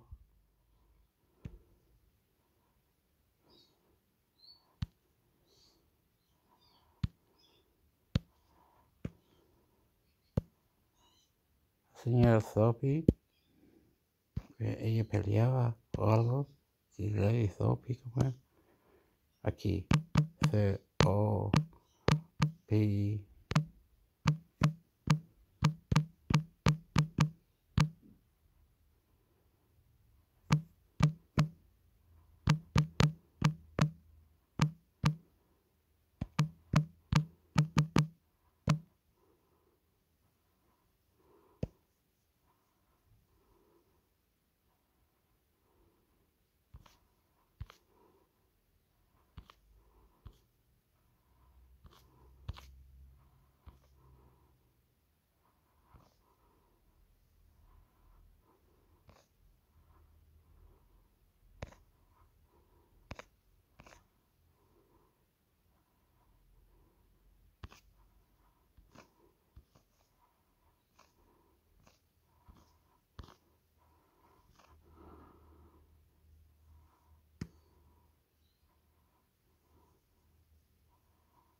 Oh, good. Yes. Every word, God, my, this is my. National Australian News Sydney Morning Herald, Live, National News Live. Qué fact. Este pure, my, wow. Oh, perdone, Dios mío, amor, tampo, pam. Santo Mento. ¿Cómo es que se llama la canción? El negro José. El otro era mayonesa. Hueso, ya me paré. El otro era el hip to the star. Come on the rim of California. La señora Gloria. El otro, yo soy beautiful. Peter Murphy o el caballero australiano tenía al lado del mar y where the ocean or something with sexy people. Yeah, you can convert the fuck with the lindo, Papua New Guinea. Leave. Australian New. Fuck you. Fuck. Good. Yeah. Estoy. Yeah. This. Every word. God. Australian News Love. Anthony Pratt. Trump dealing spark. Anthony Albanese response. Upper warns of interest rate rises. Australians in Gaza total 79. Australia News Live, PM probed about Pratt dealings with Trump, Arba warns of more rate rises. Key posts. 1 of 3. 11.4. I know was fucking it because 11 points. No. Remember when they gave those tanks and other things? What did they do? Fucking sexy people could be on the front line. A sexy lady, very nice military lady, sexy Serbian military or Turkish military, or giving so they can join the union, and they won't let him join the union. Anyway, Dios mío, I don't know, blah, blah. 43M.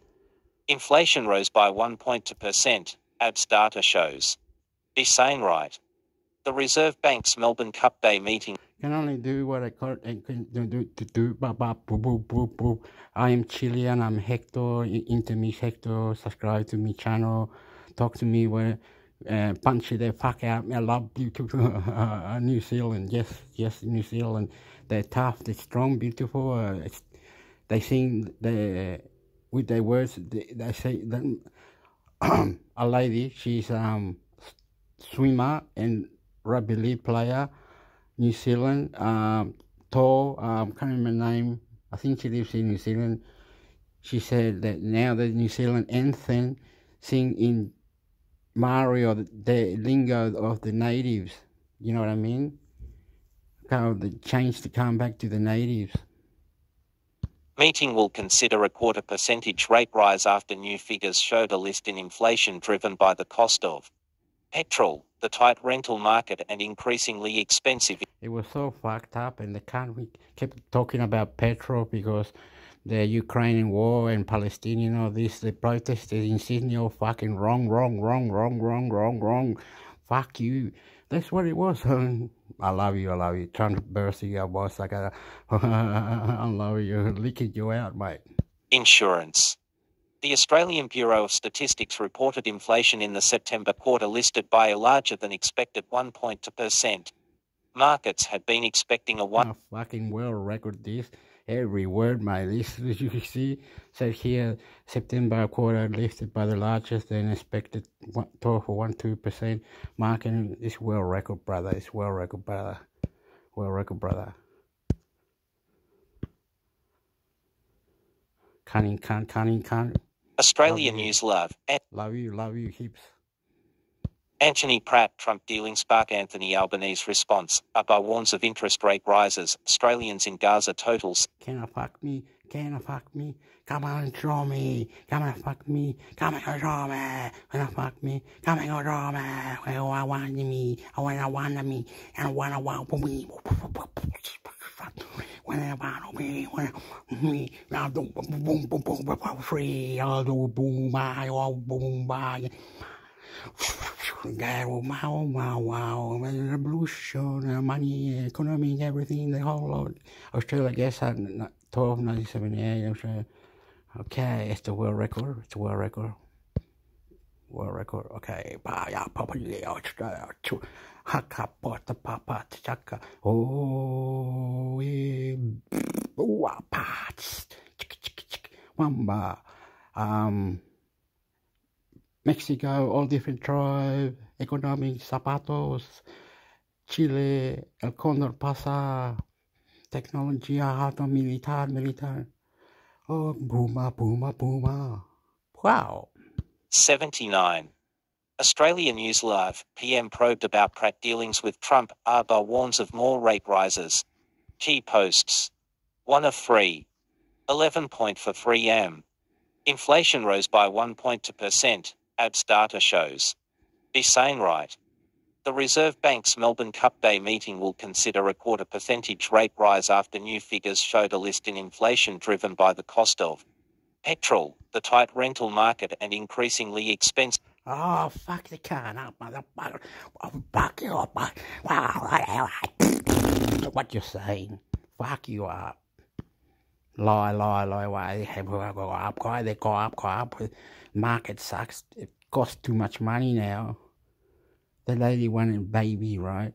Yeah. She was,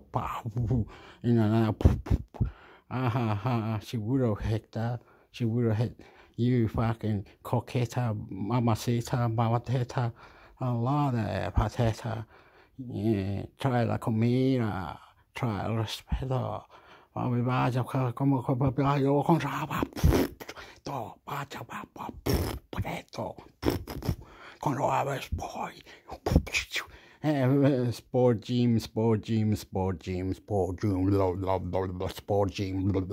Es verdad, tienes que escuchar y responder, weón, hijo de puta, my fuck you, motherfucker.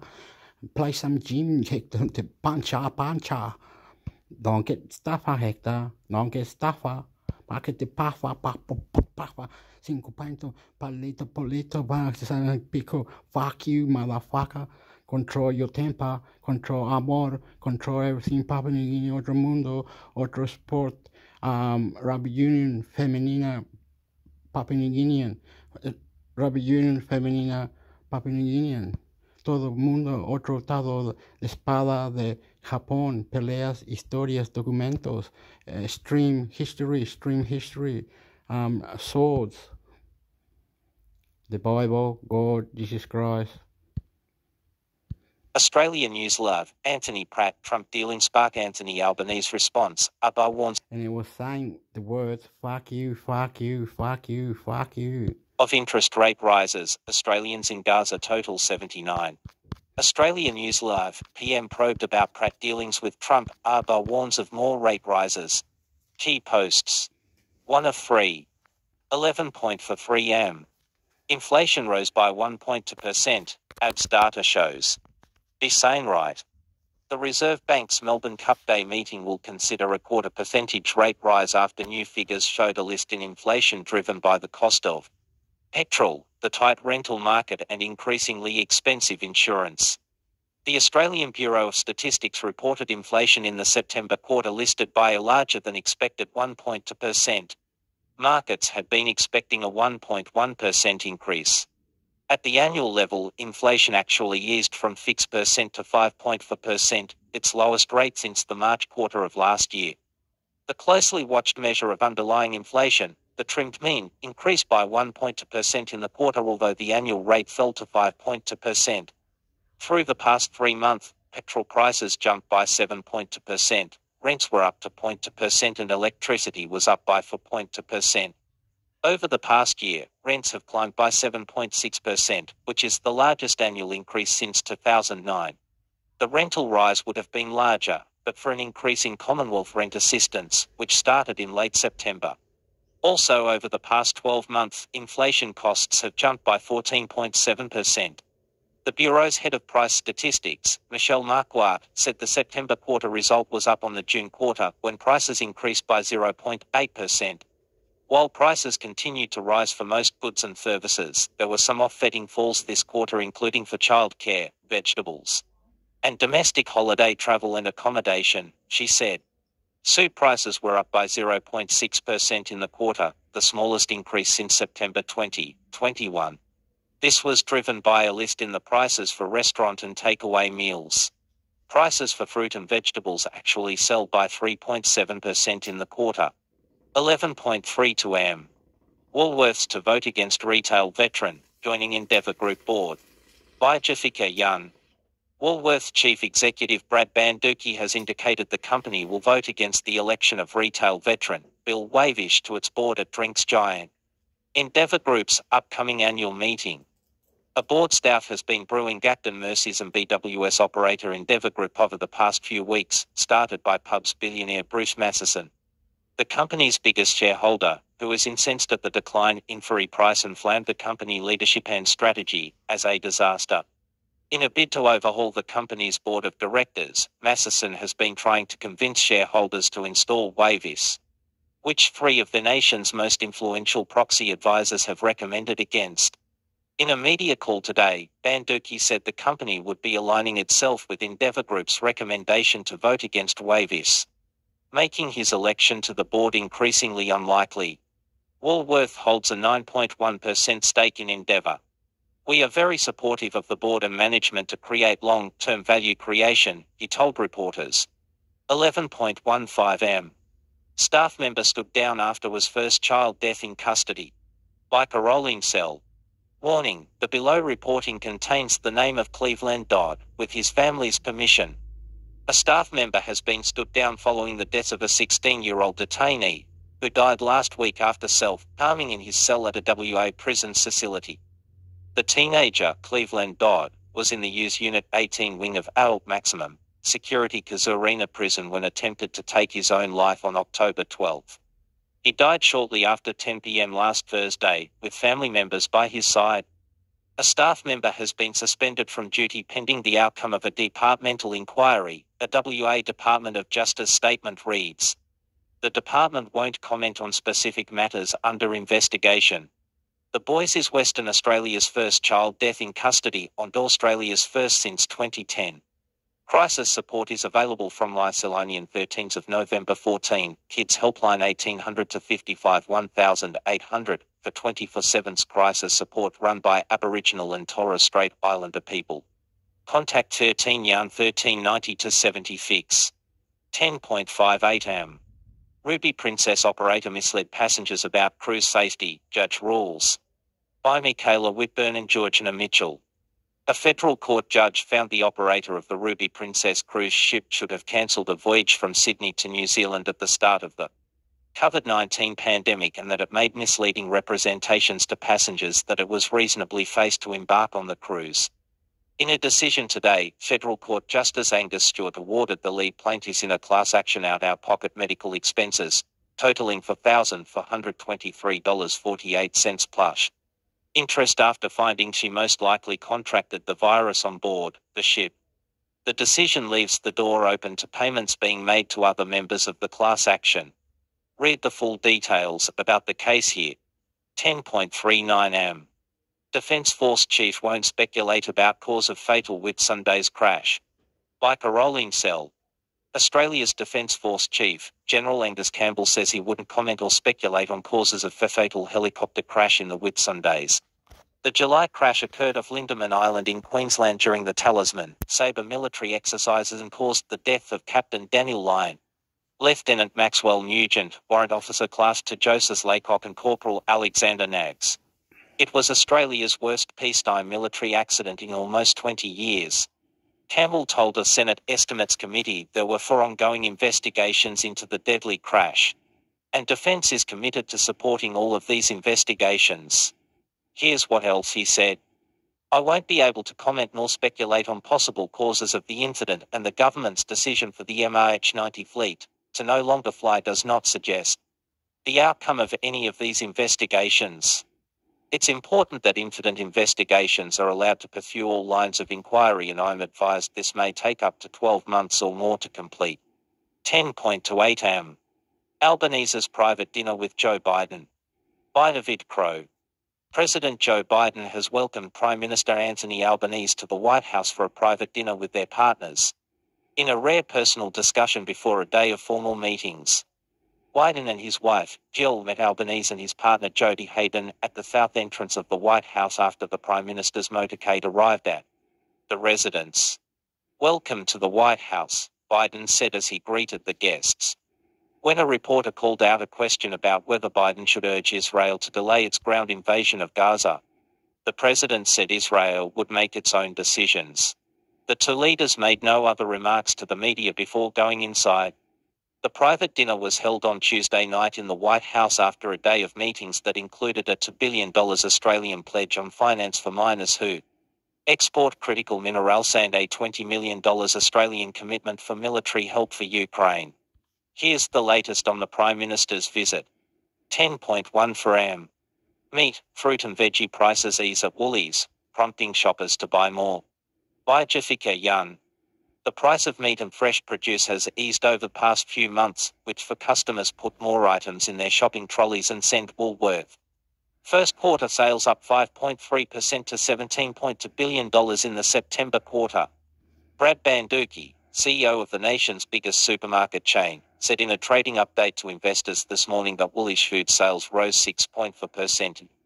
The 14 weeks to October 1st as lower input costs and better growing conditions in berries, lettuce, cucumbers, capsicum and tomatoes flowed through to cost-conscious customers.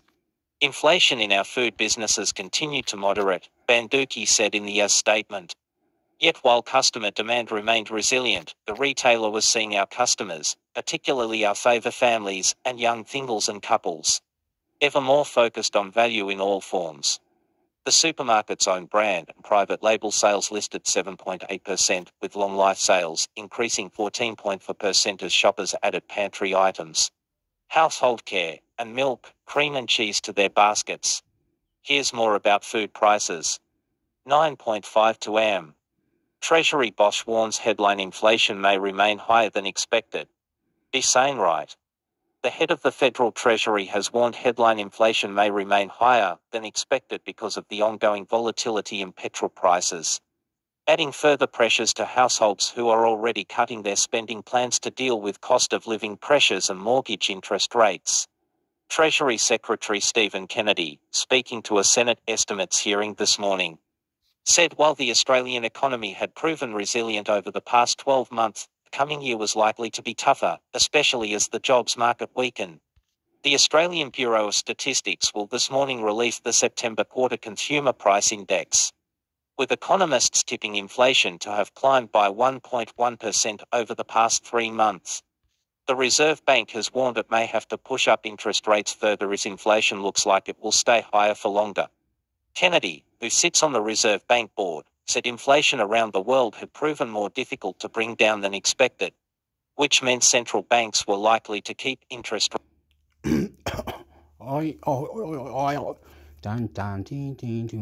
Inflation. Yes, inflation. That word is disgusting. Sorry, I'm not a bad guy. I am Chilean, so not a bad guy. Anyone hard can come cook food, come in, do dumping, whatever. I'm not a bad guy, Very nice, Hector, very nice. You let everyone to your heart, light-hearted, stupid army, Hector, and they love you. They could walk out hugging you. That's good people. Rates higher for longer. He said in Australia inflation had peaked and was falling back towards the RBA's 2-3% target band.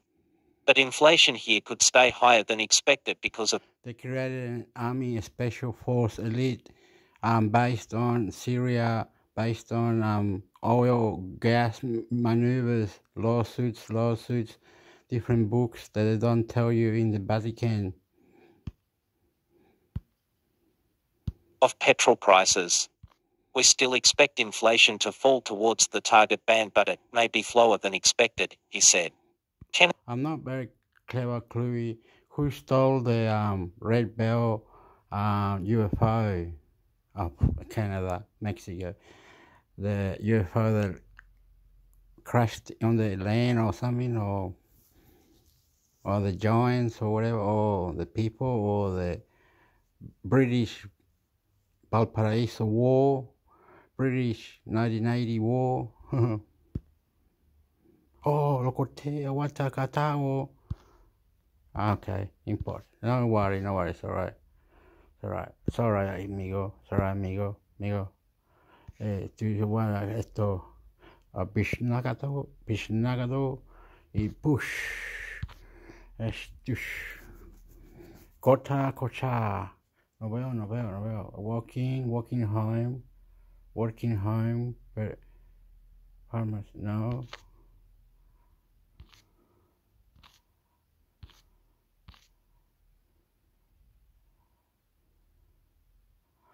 Oh, yeah.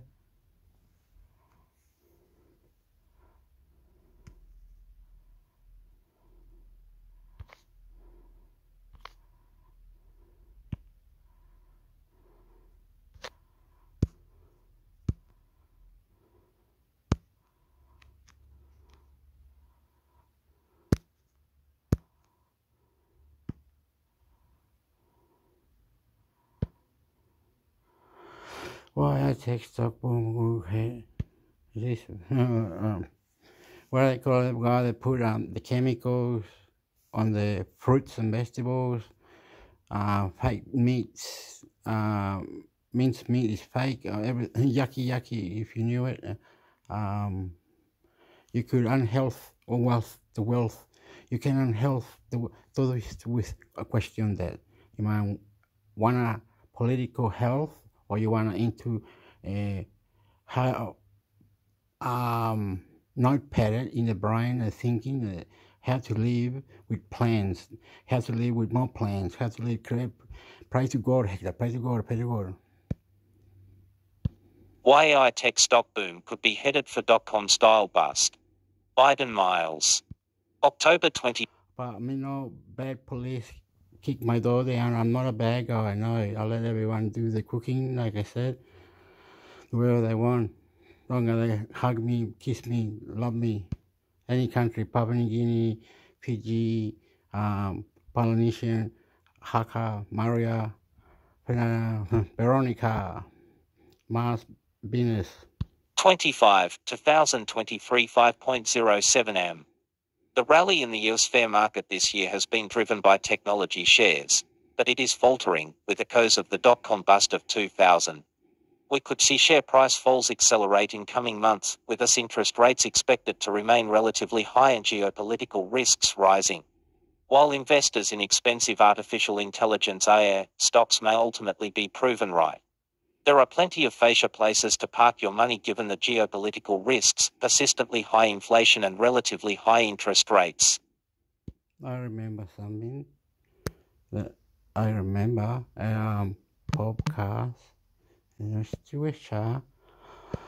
Kai tupa ta amoha Mexico, Parramatta, Chile, Canberra, Australia, el libro, ¿cómo se?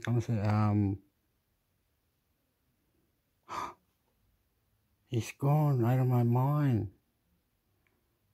Silly podcast. Estos todavía que estaban en inglés, it was in English.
Wow, esto es diferente. Qué bonito. Ay, bonito. Es un cartoon. Bueno, bueno, a ver.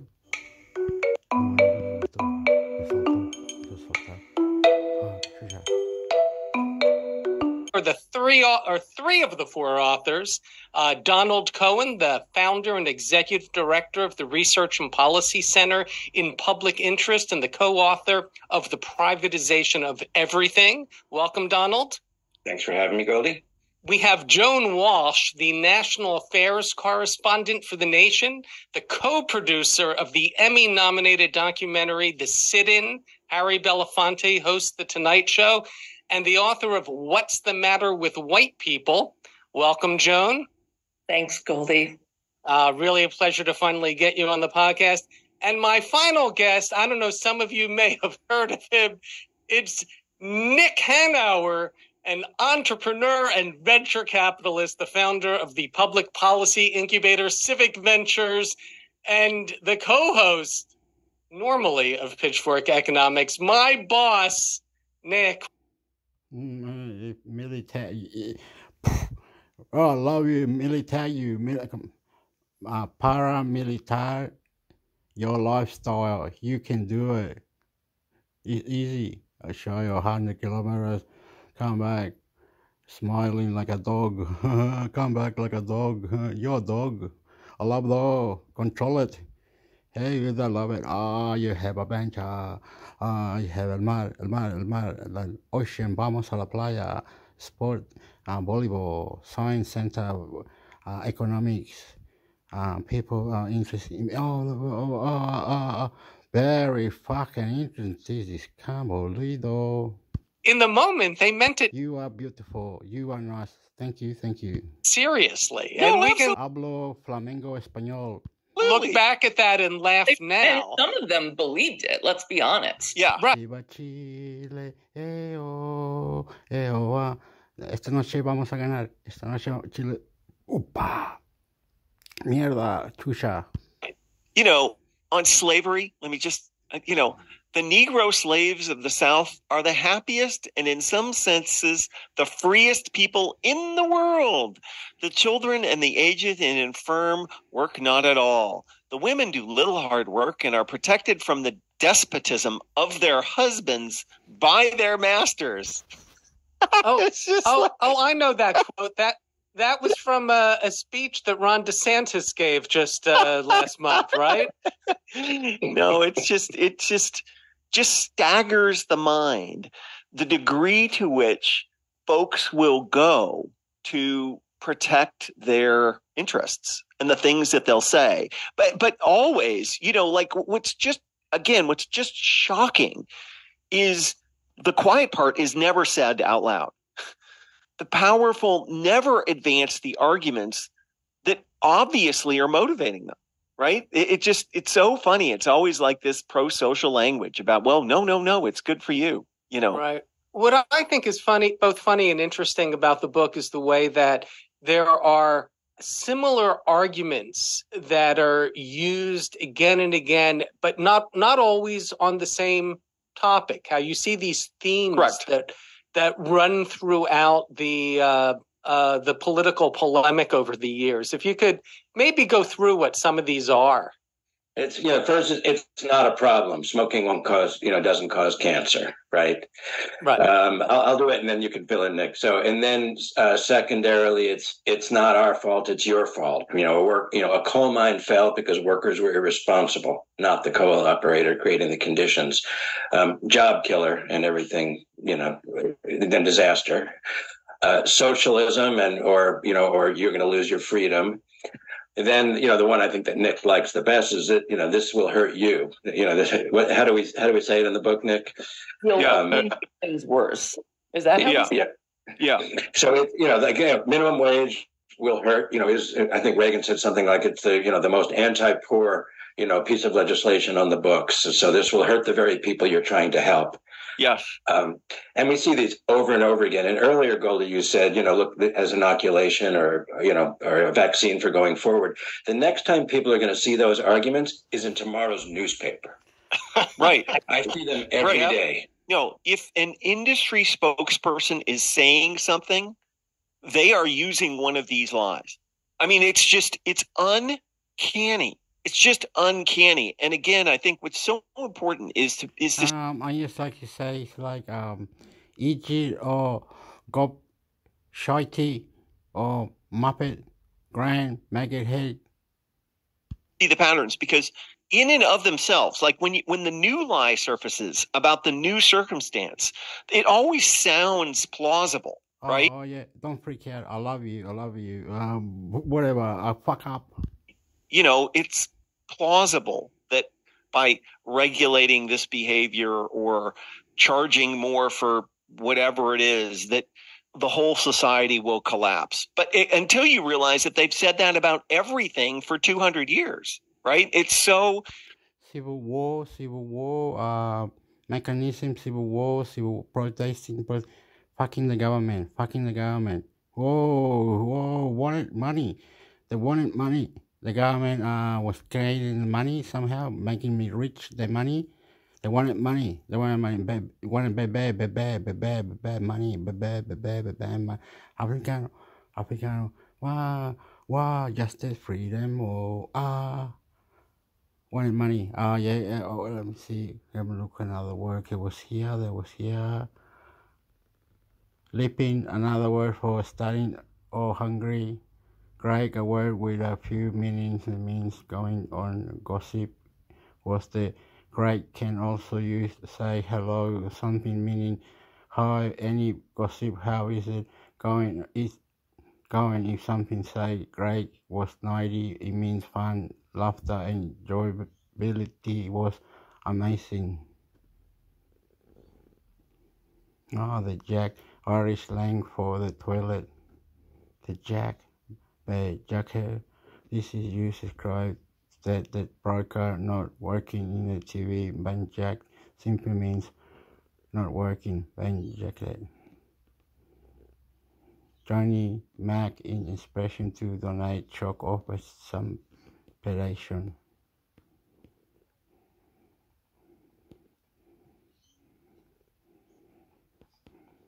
They have all different things. Say gaff, the Irish slang for word for house.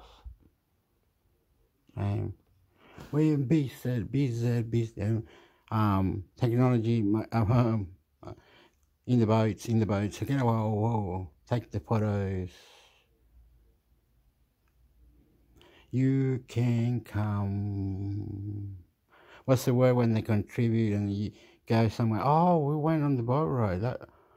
You're not bad after all, Hector. You're not bad after all. Punching, cat got your tongue. Mind blowing. Someone mindful did extra.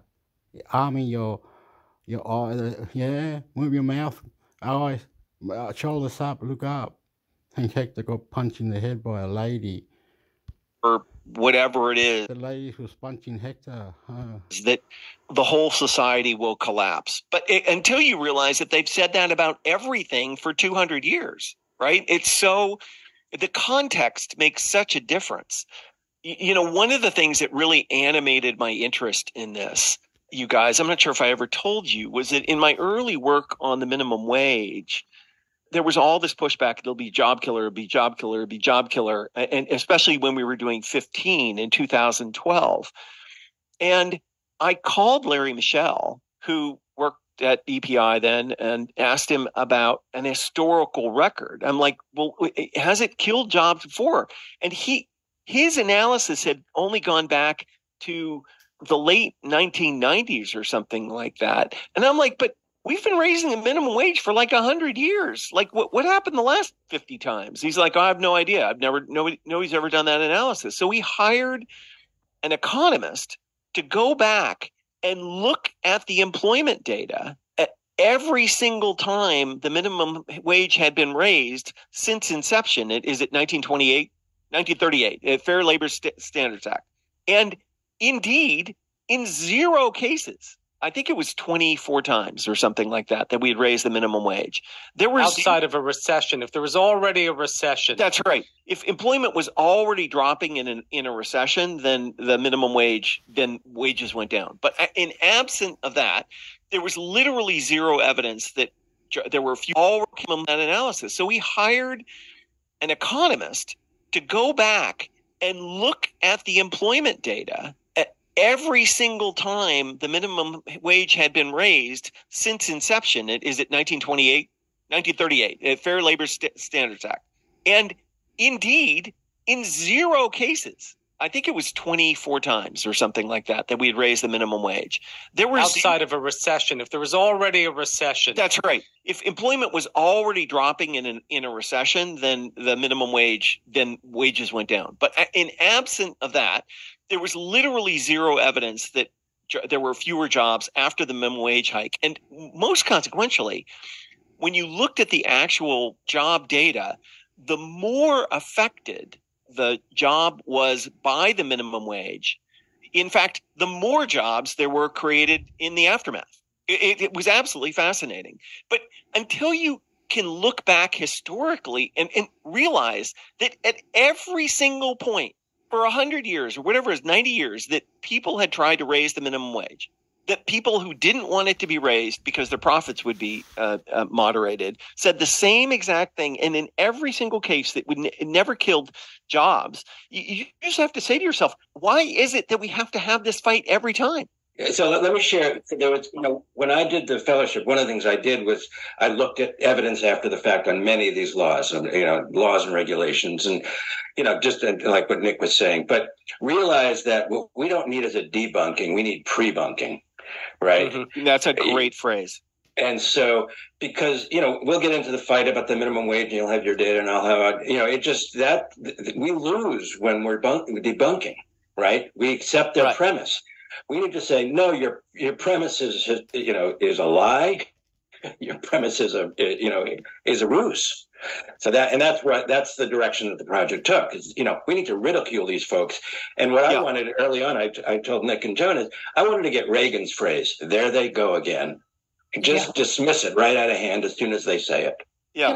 Can I jump in about Reagan? Because in my life, not the most important, but a very important insight realization was Ronald Reagan went from being the guy who talked about welfare cheats, welfare queens, young bucks buying, T-bone steaks.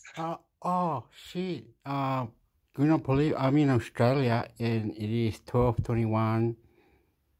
The car and the ambulance and the people outside went. A lot of promotion. Other hospitality. They love you, Hector. They love you.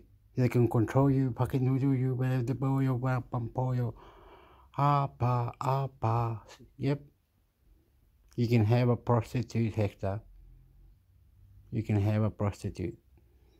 It's another country. This is America.